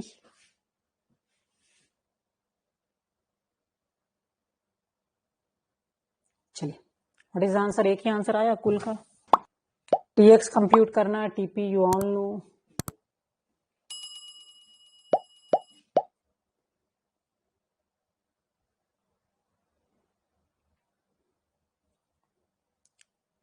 आप सभी 33.33 लिख रहे हैं, गेट में बहुत केयरफुल रहना। चलो पहले तो हम इसको कंप्यूट करते हैं, फिर हम देखते हैं टीएक्स कितना, टीपी तो आपको डायरेक्ट गिवन है कितना, 100 मिली सेकेंड। टीपी मिली सेकेंड में गिवन है तो टीएक्स भी मिली सेकेंड में ही कंप्यूट करो, याद रखना है ना, दोनों को सेम यूनिट में कंप्यूट करना है। टीएक्स कितना, तो it is L by R. L कितना है, तो एल है आपका 1 किलोबिट। सब यहाँ पे आप चाहो तो उसको 1000 भी ले सकते हो और चाहो तो 2 to the power 10 भी ले सकते हो, दोनों एक्सेप्टेबल होंगे। ओके, मैंने 1000 लिया, कंप्यूटेशन मेरी इजी हो जाए, डिवाइडेड बाय 1000 किलोबिट्स है ना, हाँ, तो 1000 बिट्स डिवाइडेड बाय 10 kbps, तो 10 into 10 to the power 3 bits per second. तो मेरा आंसर सेकेंड्स में आएगा और इसको मिली सेकेंड्स में कन्वर्ट करने के लिए आई शुड मल्टीप्लाइड बाय 1000।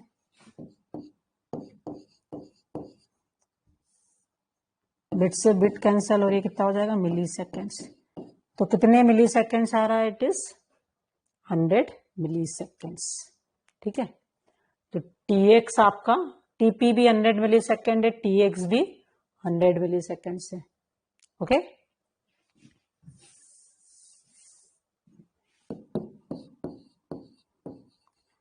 अब इफिशियंसी क्या होता है, TX upon TX plus 2 TP. तो टीएक्स कितना है आपका, 100 upon 100 plus 2 into 100 is 100 by 300, that is 1/3 है ना। 1/3 is 0.33। अब आपको इस क्वेश्चन में क्या आंसर दोगे, 0.33 या 33.33 है ना। इट इज 0.3333, 1/3 मतलब है ना। तो क्या आंसर दोगे, तो जब तक उन्होंने इफिशियंसी को परसेंट में नहीं पूछा है, आपको फ्रैक्शन में ही देना है। उन्होंने कहीं नहीं लिखा कि आप परसेंट में लिखो ना, यहाँ लिखा होता है इन परसेंट या इन परसेंटेज, ऐसा लिखा होता तो आप 33.33 देते। जब तक कि परसेंट वर्ड नहीं लिखा है, जो इफिशियंसी आपकी फ्रैक्शन में आ रही है वही आपको लिखना है ना। क्लियर, याद रहेगा। फ्रैक्शन के लिए कुछ नहीं मेंशन करेंगे क्योंकि बाय डिफॉल्ट वो फ्रैक्शन में ही आती है। परसेंट के लिए वो अलग से मेंशन करेंगे कि answer must be in percent. तो what is your answer, 0.33 not 33.33। Okay, percent में पूछा है तो ये मल्टीप्लाइड बाय 100, तो your answer will be 33.33। Okay, चलिए, तो व्हाट इज द एफिशिएंसी, तो इट इज 0.33। हम नेक्स्ट क्वेश्चन करेंगे, पढ़िए और find the answer. A point-to-point satellite transmission link connecting two computers uses a stop and wait ARQ strategy and has the following characteristic.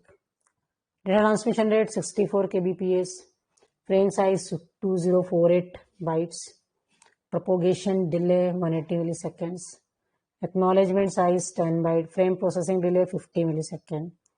तो determine the throughput. Throughput क्या होता है, that I will discuss. And efficiency, efficiency पूछा है मतलब आपने निकाला ये, तो पहले मुझे आप इफिशियंसी निकाल के बताइए, देन आई विल डिस्कस कि what is throughput, find the efficiency, है ना। If you know, we find the efficiency, will discuss how to find throughput. तो पहले आप मुझे इफिशियंसी कंप्यूट करके बताइए। चलिए, compute total time, then compute useful time and then find efficiency. No answer.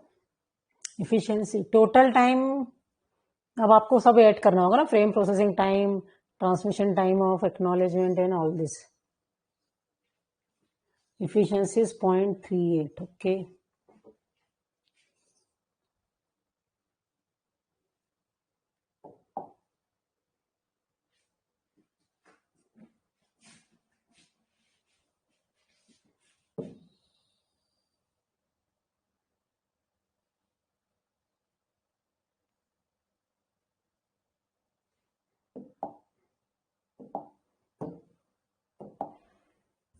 चलिए, सबसे पहले आप क्या निकालेंगे, frame transmission time, TX. TX कितना होता है, एल बाय आर। एल कितना है, 2048 बाइट्स, उसको मैंने बिट्स में कन्वर्ट करने के लिए 8 से मल्टीप्लाई किया, डिवाइडेड बाय 64 इंटू केबीपीएस के लिए आपने 10 टू द पावर 3 ले लिया। और मिली सेकेंड में निकालना, क्योंकि ये बहुत सारी चीजें आपको मिली सेकेंड में गिवन है ना। Frame processing time, propagation delay, तो इसको मिली सेकेंड में कन्वर्ट करने के लिए आपने 10 टू द पावर 3 से ऑलरेडी मल्टीप्लाई कर दिया।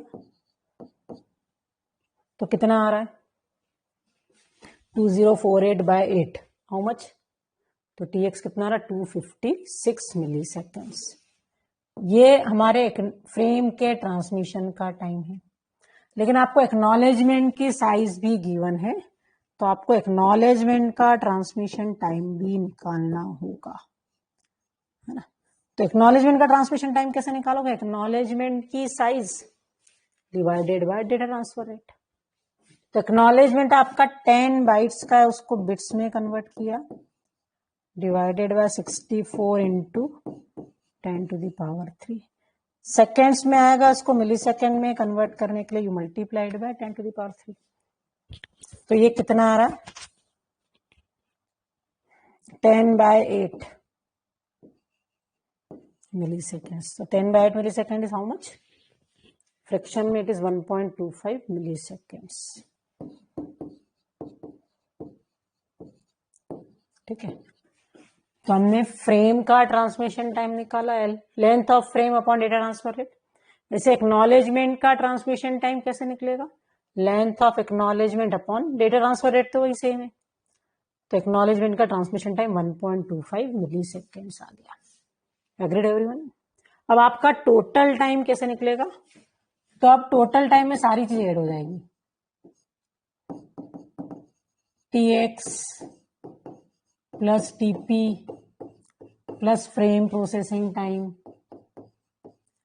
Frame processing time plus TX A plus TP. Okay, अब टीएक्स कितना आया आपका, 256। टीपी तो ऑलरेडी गिवन है, नो नीड टू कंप्यूट 180, और ये सब मिली सेकेंड में आएगा, क्योंकि जो भी कंप्यूट किया हमने मिली सेकेंड में। फ्रेम प्रोसेसिंग टाइम आपको ऑलरेडी दे रखा है कितना, 50। एक्नॉलेजमेंट का ट्रांसमिशन टाइम 1.25, और टीपी तो आपका ऑलरेडी कितना है, 180।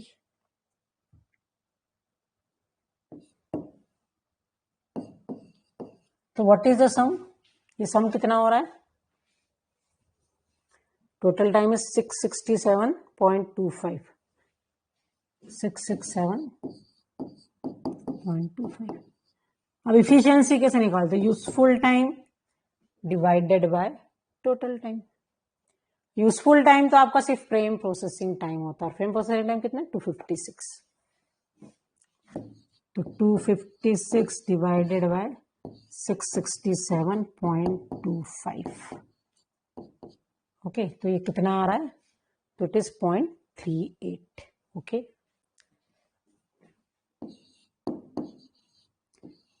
तो ये आपकी इफिशियंसी हो गई. यहाँ पे आपको क्या डिफरेंस था पिछले न्यूमेरिकल से? तो यहाँ आपके टोटल टाइम में आपको frame processing time plus acknowledgement के ट्रांसमिशन टाइम भी ऐड करना था ना. अब ये तो आपकी इफिशियंसी हो गई. थ्रूपुट क्या है ना, इस क्वेश्चन में आपको दो चीजें पूछी गई थी. First one was efficiency which comes out to be 0.38. Second आपसे पूछा था डिटरमाइन द थ्रूपुट.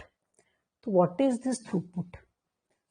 तो throughput is per second how many bits you are transmitting.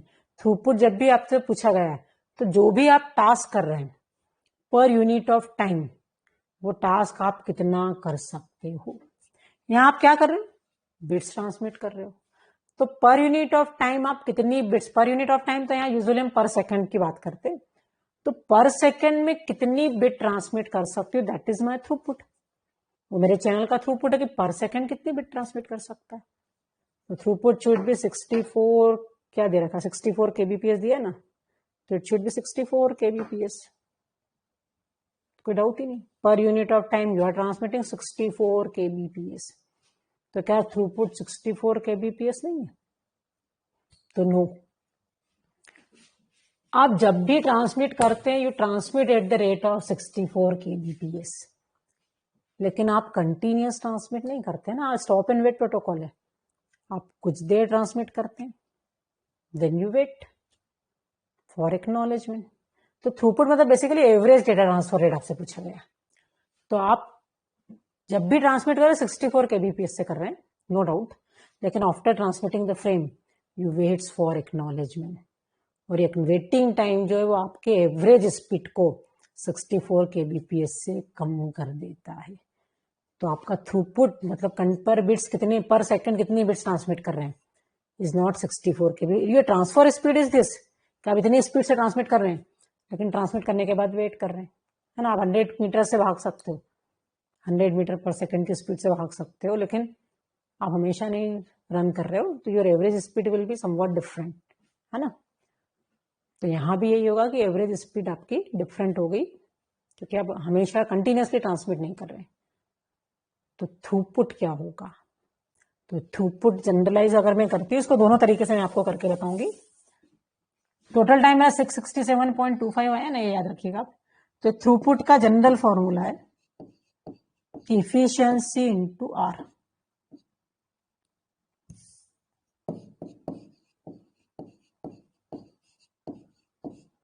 Throughput is efficiency into R. तो आपकी इफिशियंसी 0.38 है और आर कितना है आपका 64 kbps. तो बताइए कितना आ रहा थ्रूपुट? 0.38 into 64 is 24.32. ओके,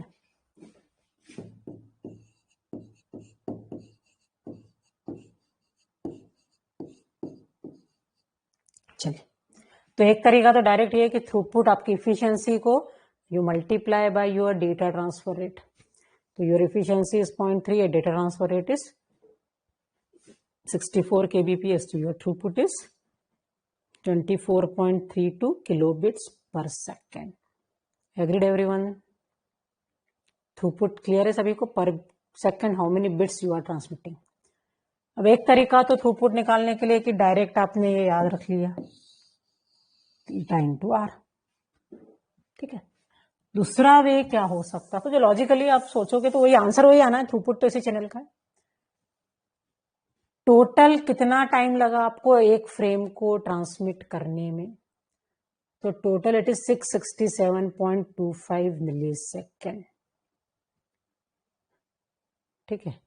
अच्छा, आपको थ्रूपुट पूछा है तो राउंड ऑफ करना है या नहीं करना है, तो आपको वहां लैंग्वेज में लिखा होता है कि अप टू 2 डेसिमल प्लेस लिखना है या answer up to 3 decimal place लिखना है ना. तो इसलिए राउंड ऑफ करना नहीं करना वो आपको क्वेश्चन की लैंग्वेज बताएगी. ठीक है. और फाइनल में करना है. आप ईटा को 0.38 कर दिया, हाँ यहाँ पे आप ईटा को ऐसा ही लिखने दो. आप जल्दी से वो फाइनलाइज नहीं करो. हाँ यहाँ भी बहुत मिस्टेक होती है. आप ईटा को अभी 0.38 नहीं लिखो, आप थ्रूपुट कंप्यूट करना है, आंसर डिफरेंट आ रहा है क्या इससे? 256.667.25 इंटू 64। कभी कभी ऐसा होता है कि आंसर डिफरेंट हो जाता है, इसलिए यहां पे आप ऐसा मत लिखो, ईटा को ऐसा ही रहने दो, थ्रूपुट कंप्यूट करते टाइम देखो सेम आंसर आ रहा है या डिफरेंट आ रहा है। इट इज 24.55 kbps, तो यही करना है, उसको 0.38 लेके करोगे। हाँ, ऐसा भी एक बार प्रॉब्लम हुआ है गेट में, जिन्होंने यहाँ पे 3.38 ले लिया और यहाँ थ्रूपुट पुट किया, ईटा पुट किया, उनका आंसर गलत हो गया। तो यहाँ पे आप एक्चुअल इफिशियंसी रखो और फिर यहाँ पे आप राउंड ऑफ करो, 2 बार राउंड ऑफ करोगे तो आपकी एरर बहुत ज्यादा हो जाएगी, ठीक है। तो इट इज 24.55 kbps और यही सही आंसर है, ओके। ये भी इंपॉर्टेंट, ऐसी मिस्टेक भी गेट में हुई है बच्चों से। तो इट इज 24.55। थ्रूपुट को ऐसा डायरेक्ट रखो, ईटा को मतलब इफिशियंसी को, फ्रैक्शन अभी यहाँ नहीं करो, कंप्यूट करने के बाद टोटल फ्रैक्शन लिखो। तो कितना आंसर आ रहा है? 24.55 kbps, ओके। तो क्या नहीं करना है, क्लियर है? क्या नहीं करना है? वहां पे 0.38 लिखा है तो उस नीचे 0.38 नहीं लेना है, नीचे पूरा की पूरा आपका जो फाइनल फॉर्मूला है, मतलब फाइनल वैल्यू ये लिखना है और उस पर कंप्यूट करना है, ओके। चलिए 0.38 से क्या आंसर आ रहा था? अगर मैं 0.38 से मल्टीप्लाई करूँ तो इट इज 24.32 और यहाँ 24.55 आ रहा है ना, ओके। चलिए कभी कभी वो रेंज भी दे देते आंसर की, तो रेंज में आंसर दिया तो दोनों एक्सेप्ट हो जाएंगे, तो कभी कभी रेंज नहीं भी देते, तो ज्यादा बेटर है कि आप इफिशियंसी का कंप्लीट वैल्यू यहाँ रखो, है ना। चलिए तो थ्रूपुट कंप्यूट करने का एक लॉजिक तो ये हमको क्लियर है। दूसरा, आपको टोटल टाइम 667.25 लगा है, किस चीज के लिए लगा ये टोटल टाइम किसका है? और इस टोटल टाइम में आपने केवल क्या ट्रांसमिट किया? Just 1 frame. 666.25 टाइम में आपने फ्रेम ट्रांसमिट की, उधर से फ्रेम का एक्नॉलेजमेंट आया, है ना। तो इसको हम कैसे समझेंगे कि 667.25 मिली सेकेंड्स में, या इसको सेकेंड्स में कन्वर्ट कर लो, 667.25 इंटू 10⁻³ सेकेंड्स में आपने केवल 2048 इंटू 8 बिट्स का डेटा ट्रांसमिट किया है। तो कितने टाइम में? यू जस्ट ट्रांसमिट 1 फ्रेम, है ना। 666.27 इंटू 10⁻³ सेकेंड्स में यू जस्ट ट्रांसमिट 1 फ्रेम। आप 1 फ्रेम ट्रांसमिट करे हो, उसके बाद एक्नॉलेजमेंट का वेट करे हो, तो in this time you just transmit 1 frame. तो 1 सेकेंड में आप कितना ट्रांसमिट कर पाओगे? तो it is 2048 into 8 divided by 667.25 into 10⁻³ ये बिट्स में है और नीचे वाला किस में? सेकंड्स में। तो आपका आंसर किस में आ रहा है? बिट्स पर सेकंड आ ही जाएगा, है ना। ये बिट्स में और ये सेकंड्स में, तो answer will be in second, है ना। तो 2048 into 8 divided by this total time is your throughput. ये लॉजिक समझ में आया? तो कितना आ रहा है? इससे भी आंसर तो वही आएगा, 24.55 kbps, ओके। हाँ, थ्रूपुट की unit definitely data transfer rate के अकॉर्डिंग होगी। अगर आप ईटा इंटू आर लिख रहे हैं ना, ये फॉर्मूला यूज कर रहे हैं, ईटा इंटू आर, तो आर की जो भी यूनिट है वो थ्रूपुट की यूनिट हो जाएगी। ईटा तो यूनिट लेस होता है ना, एफिशिएंसी तो यूनिट लेस होती है, तो whatever is the unit of R वो आपके थ्रूपुट की यूनिट होगी। और यहाँ पे थ्रूपुट आपको किसमें मिल रहा है? Bits per second, okay. और वहां आपको जो आर की यूनिट है उसमें। चलिए, एनी डाउट? तो ये लॉजिक भी क्लियर है थ्रूपुट का। तो बेसिकली ये क्या होगा? L divided by total time. ये फ्रेम की लेंथ है और ये टोटल टाइम है, तो L by total time is your throughput, L by total time. Any doubt? चलिए अब नेक्स्ट क्वेश्चन करेंगे आप। ओके चलो, कभी कभी क्वेश्चंस में आपको, वैसे तो एग्जाम में अभी तक आया नहीं है, आपको फ्रेम में एरर आने की प्रोबेबिलिटी दे दी जाती कि आपकी फ्रेम में एरर आ रही, इसकी प्रोबेबिलिटी क्या होगी। तो P is the probability of error in a frame, एक बिट की नहीं है। तो अगर आपको फ्रेम में एरर आने की प्रोबेबिलिटी गिवन है और देन आपसे पूछा गया कि what is the efficiency of your stop and wait protocol, तो अच्छा यूजुअली क्या होती, Tx upon Tx plus 2Tp होती ना, यही एफिशिएंसी होती। अगर मैं ऊपर न्यूमरेटर डिनोमिनेटर दोनों को Tx से मल्टीप्लाई डिवाइड कर देती हूँ तो क्या हो जाएगा, it is Tx by Tx is 1, यहां भी Tx बाय Tx 1, तो क्या बचेगा 1 अपॉन, हम इस पूरी इक्वेशन को किससे डिवाइड कर रहे हैं, Tx से, तो ये क्या हो जाएगा Tx बाय Tx, यहां क्या हो जाएगा Tx by Tx plus twice Tp by Tx, है ना। तो यहाँ Tx से Tx कैंसल 1, यहाँ Tx से Tx कैंसल 1, और Tp बाय Tx को यूजुअली हम क्या लिख देते हैं, A। तो आपकी इफिशियंसी का डिफॉल्ट फॉर्मूला क्या था, 1 upon 1 plus twice A, stop and wait की, है ना। तो what is the efficiency of stop and wait, it is 1 upon 1 plus 2A, और व्हाट इज A, तो A is Tp by Tx। Agreed everyone.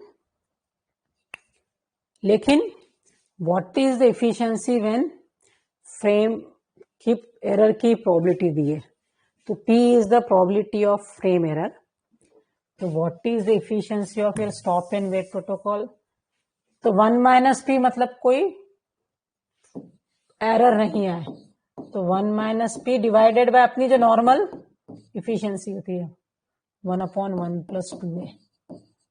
It is the efficiency of stop and wait protocol if हम ये assume कर रहे हैं ना, अभी तक जो भी क्वेश्चंस कर रहे थे उसमें ये अज्यूमशन था कि कोई एरर ही नहीं आती, हमने फ्रेम ट्रांसमिट की और रिसीवर के पास सक्सेसफुली पहुंच गई। But if P is the probability कि there is a error in the frame, तो what is the efficiency of stop and wait protocol, that is 1 minus P into जो normal efficiency होती है 1 upon 1 plus 2A।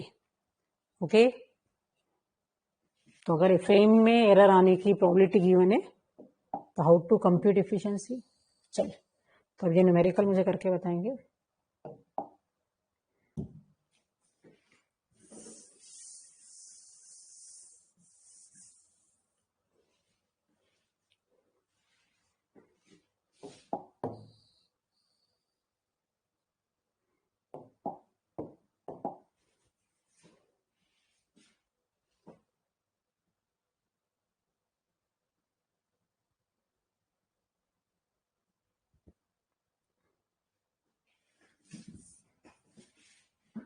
P is probability of there is error in frame।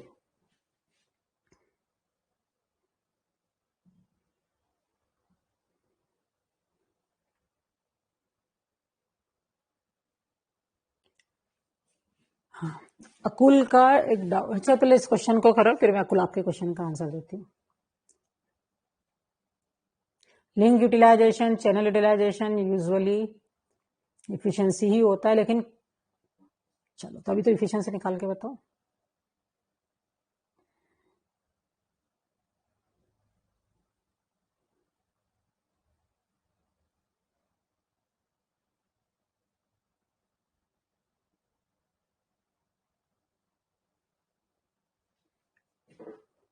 TP तो आपको given है, TX कितना आ रहा है, टीएक्स भी मिली सेकेंड में ही निकालना है।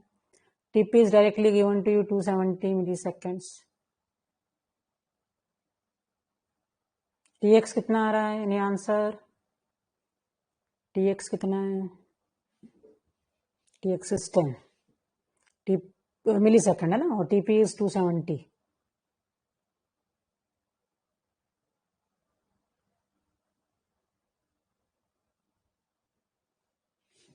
तो टीपी 270 ऑलरेडी गिवन है, टीएक्स कितना आया, it is L by R, L is 10 kilo bits ही ऑलरेडी, तो कोई दिक्कत ही नहीं, 10⁻³ और आर कितना दिया है 10 Mbps और हमको चाहिए मिली सेकेंड में, तो इसलिए इसको मल्टीप्लाई किया 10⁻³ सही किया ना। तो कितना आ रहा है, इट इज 10 और 1, तो tx इज 1 मिली सेकेंड है ना। टीपी ऑलरेडी कितना गिवन है 270 मिली सेकेंड। आपसे एफिशिएंसी पूछी गई तो एरर की प्रोबेबिलिटी 1 10⁻³ है ना, तो 1 - 10⁻³ इंटू 1/1 + 2 इंटू टीपी बाय 1।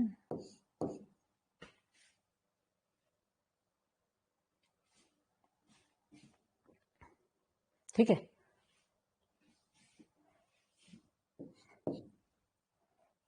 तो 1/1 + 270 इंटू 2 इज 540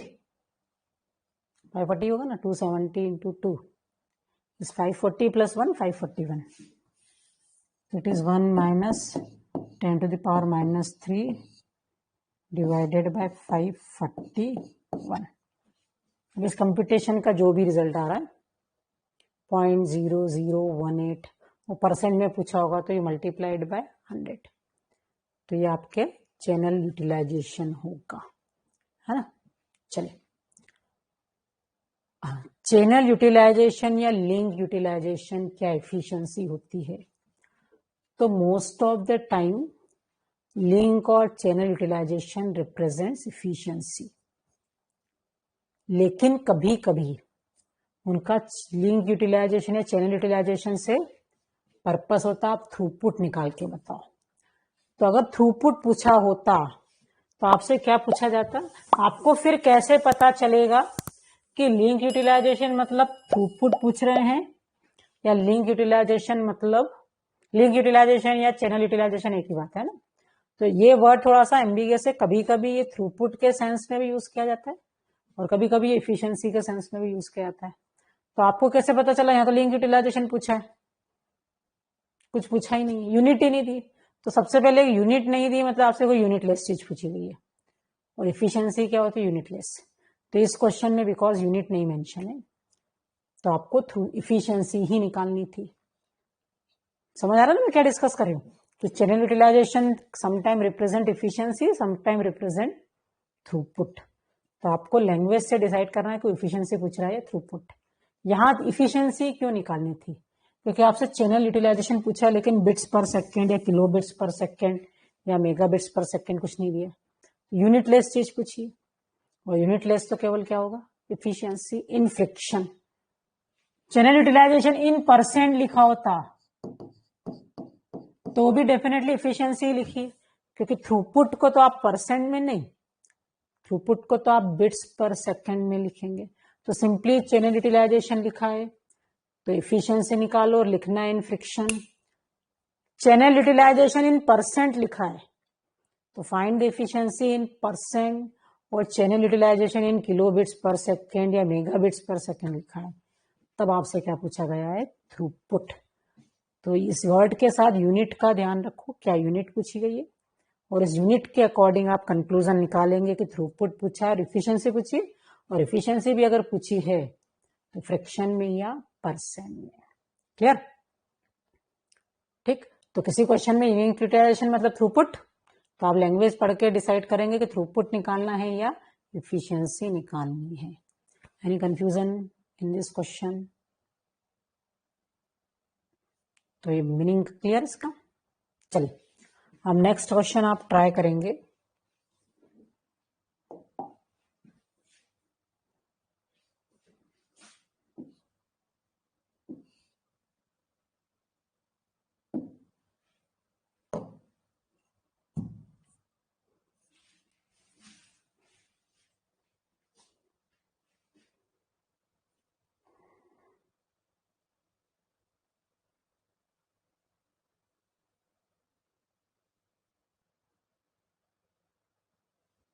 आपको अब इफिशिएंसी गिवन है, प्रोपोगेशन डिले गिवन है, आपसे फ्रेम साइज पूछा है.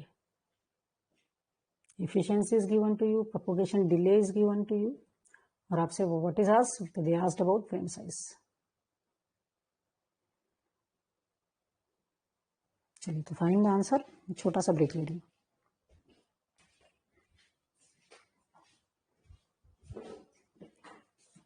Yes, what is the answer? तो आपको क्या दिया? Channel is a bit rate of 4 kbps and one way propagation delay of 20 millisecond. तो टीपी तो अगेन आपको गिवन है.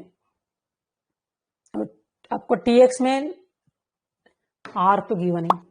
Channel uses stop and wait protocol. The transmission time of acknowledgement frame is negligible. To get the efficiency of at least 50%, what should be minimum frame size. तो 50% efficiency मतलब क्या? Formula तो fraction में ही return करता है. तो fraction कितना होगा? 50/100, दैट इज 1/2. तो आपकी इफिशिएंसी कितनी आई? हाफ, 1/2. ठीक. इफिशिएंसी क्या होती है? Tx + 2Tp.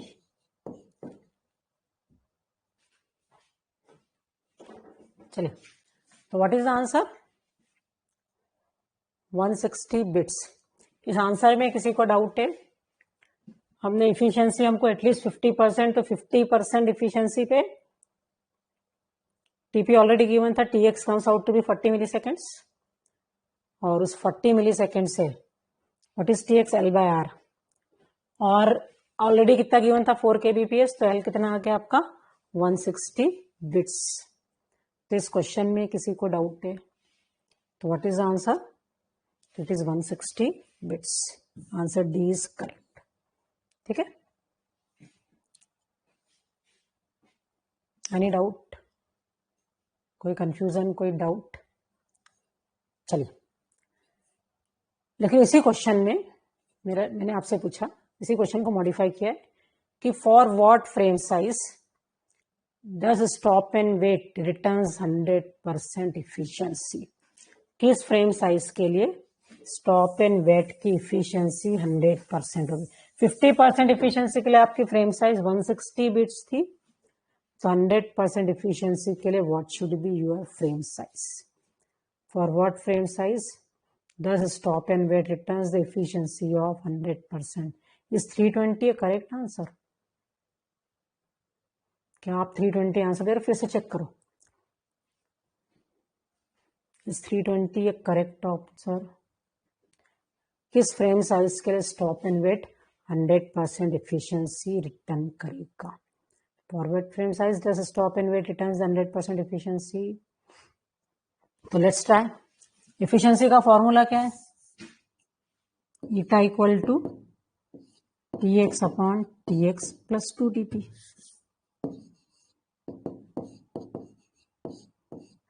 ओके. अब ईटा कितना है हमारा? 1. तो 1 इक्वल टू Tx/Tx + 2Tp.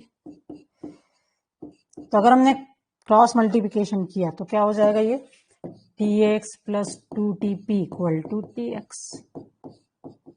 तो Tx से Tx cancel. What you derives कि Tp should be 0.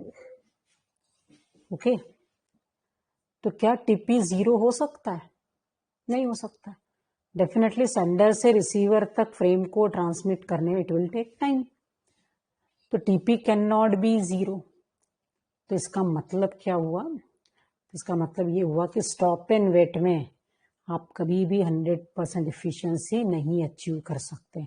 To achieve 100% efficiency, propagation delay between sender and receiver must be 0, which is not possible. Okay. तो stop and wait 100% efficiency return नहीं कर सकता. क्यों नहीं कर सकता है? क्यों नहीं कर सकता? क्योंकि यूजफुल टाइम कभी भी टोटल टाइम के इक्वल नहीं होगा. टोटल टाइम में एक्स्ट्रा आपको 2Tp लग रहा है, प्रोपोगेशन डिले लग रहा है, तो कभी भी यूजफुल टाइम के इक्वल नहीं हो सकता. यूजफुल टाइम केवल Tx है और टोटल टाइम Tx + 2Tp है. और प्रोपोगेशन डिले 2 स्टेशन के भी 0 होगा तभी आपका यूजफुल टाइम और टोटल टाइम सेम होगा, और वो पॉसिबल नहीं है. तो ऐसा क्यों हो रहा है? तो बेसिकली स्टॉप एंड वेट में फ्रेम ट्रांसमिट करने के बाद यू वेट्स फॉर एक्नॉलेजमेंट, और जहां वेट करना पड़ा आपकी इफिशिएंसी कभी भी 100% नहीं हो सकती ना। आप वेट कर रहे हो, टाइम वेस्ट कर रहे हो, if you are wasting your time how your efficiency can be 100%, है ना। तो यहाँ भी यही है कि हम वेस्ट कर रहे हैं, वेट कर रहे हैं इन वेटिंग फॉर एक्नॉलेजमेंट, और वो वेटिंग टाइम हमारी इफिशिएंसी को कभी भी 100% नहीं होने देगा। और इसीलिए इफिशिएंसी को इम्प्रूव करने के लिए हमने स्टॉप एंड वेट प्रोटोकॉल में कुछ मॉडिफिकेशंस किए हैं, और आफ्टर मॉडिफिकेशन वो प्रोटोकॉल क्या कहलाता है, स्लाइडिंग विंडो प्रोटोकॉल। तो स्टॉप एंड वेट के बाद नेक्स्ट प्रोटोकॉल जो हम डिस्कस करेंगे वो होगा स्लाइडिंग विंडो प्रोटोकॉल। तो वो तो हम नेक्स्ट क्लास में करेंगे। मीनवाइल आप एक और न्यूमेरिकल करेंगे on stop and wait from gate. But ये क्लियर, स्टॉप एंड वेट से आपको 100% एफिशिएंसी पॉसिबल नहीं है। ओके, चलिए तो नेक्स्ट क्वेश्चन, स्लाइडिंग विंडो हम नेक्स्ट क्लास में स्टार्ट करेंगे। अभी आप इस क्वेश्चन को करेंगे, इट इज फ्रॉम गेट, है ना। The value of parameters for the stop and wait ARQ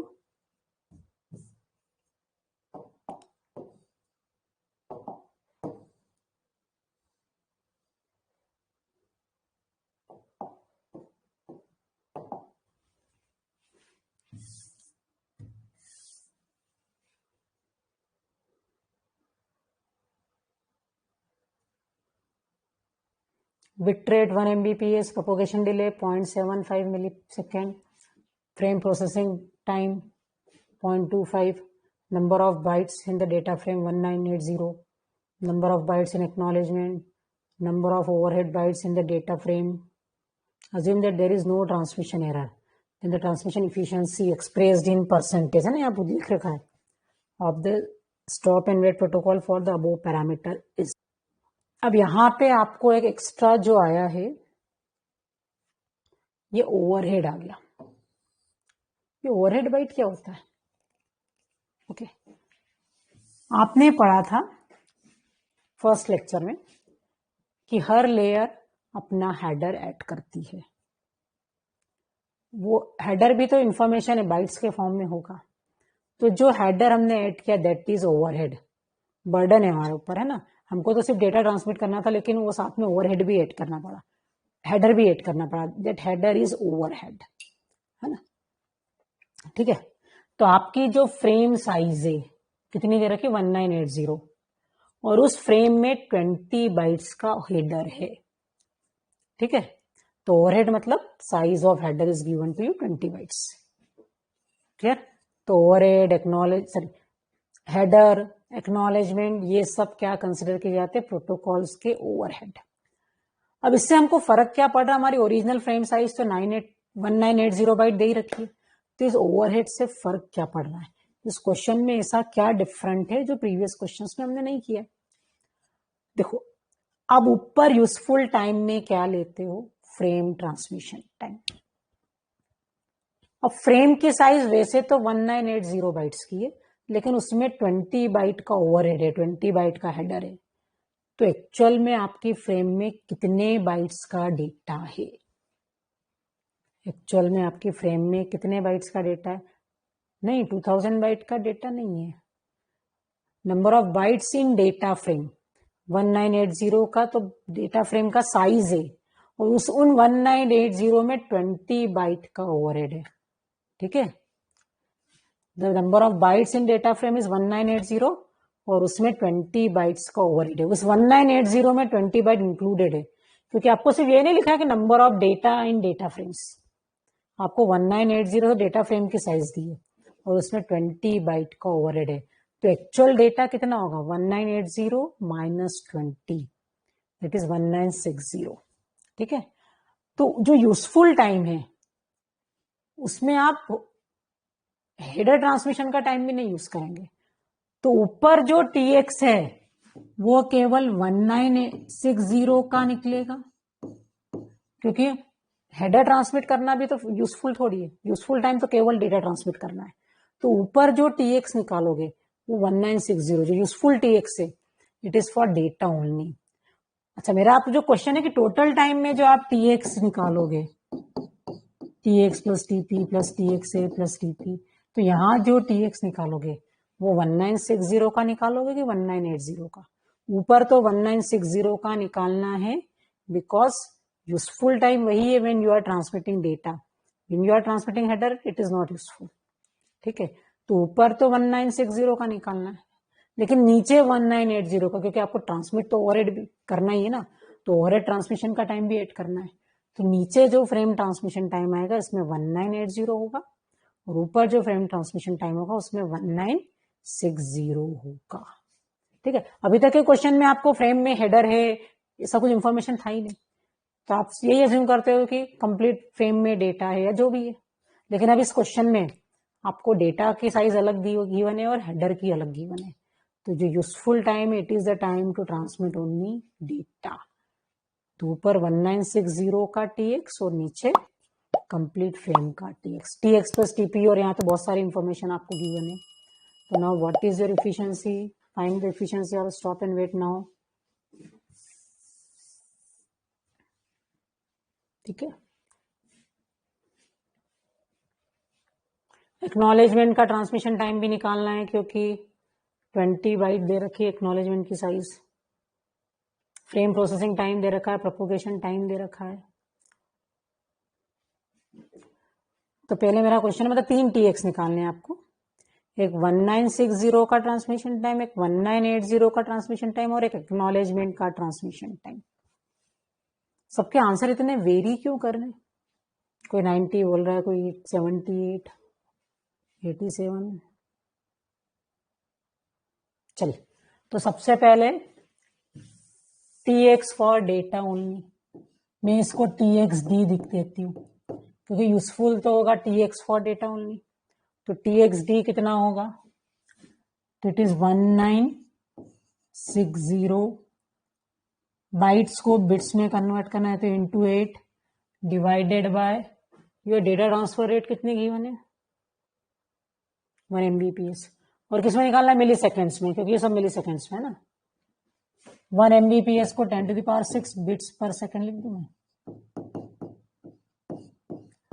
तो कितने मिली सेकेंड आ रहा है? ये एनीवन कैन आंसर। कितने मिली सेकेंड आ रहा है? 15.68 मिली सेकेंड। तो डेटा ट्रांसमिट करने का टाइम 1960 बाइट ट्रांसमिट करने का टाइम 15.68 मिली सेकेंड।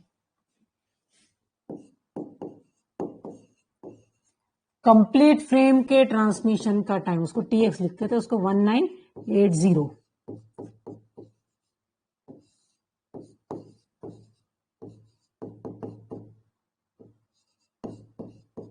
ये कितने मिली सेकेंड आ रहा है?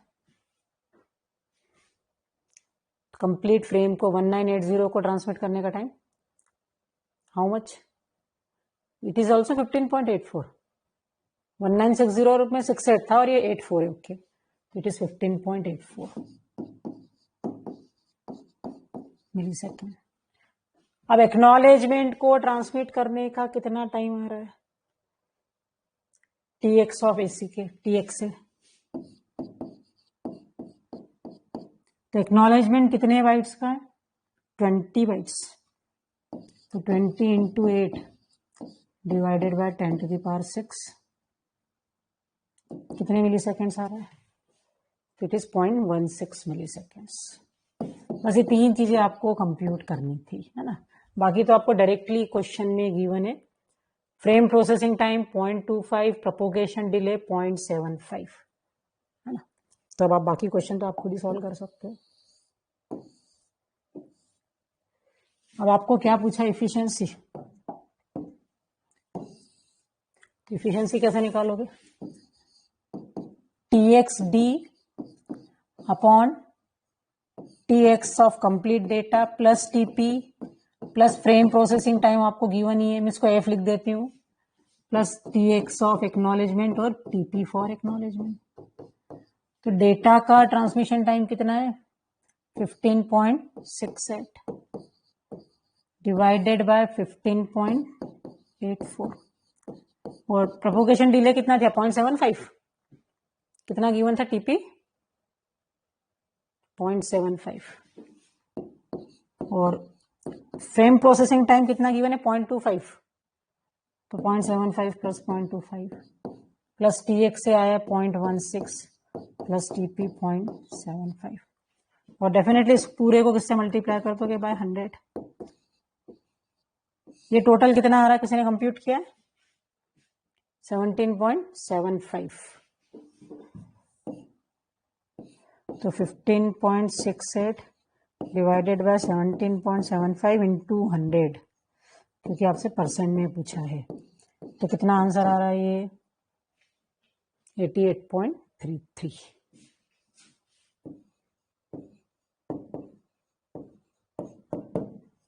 What it?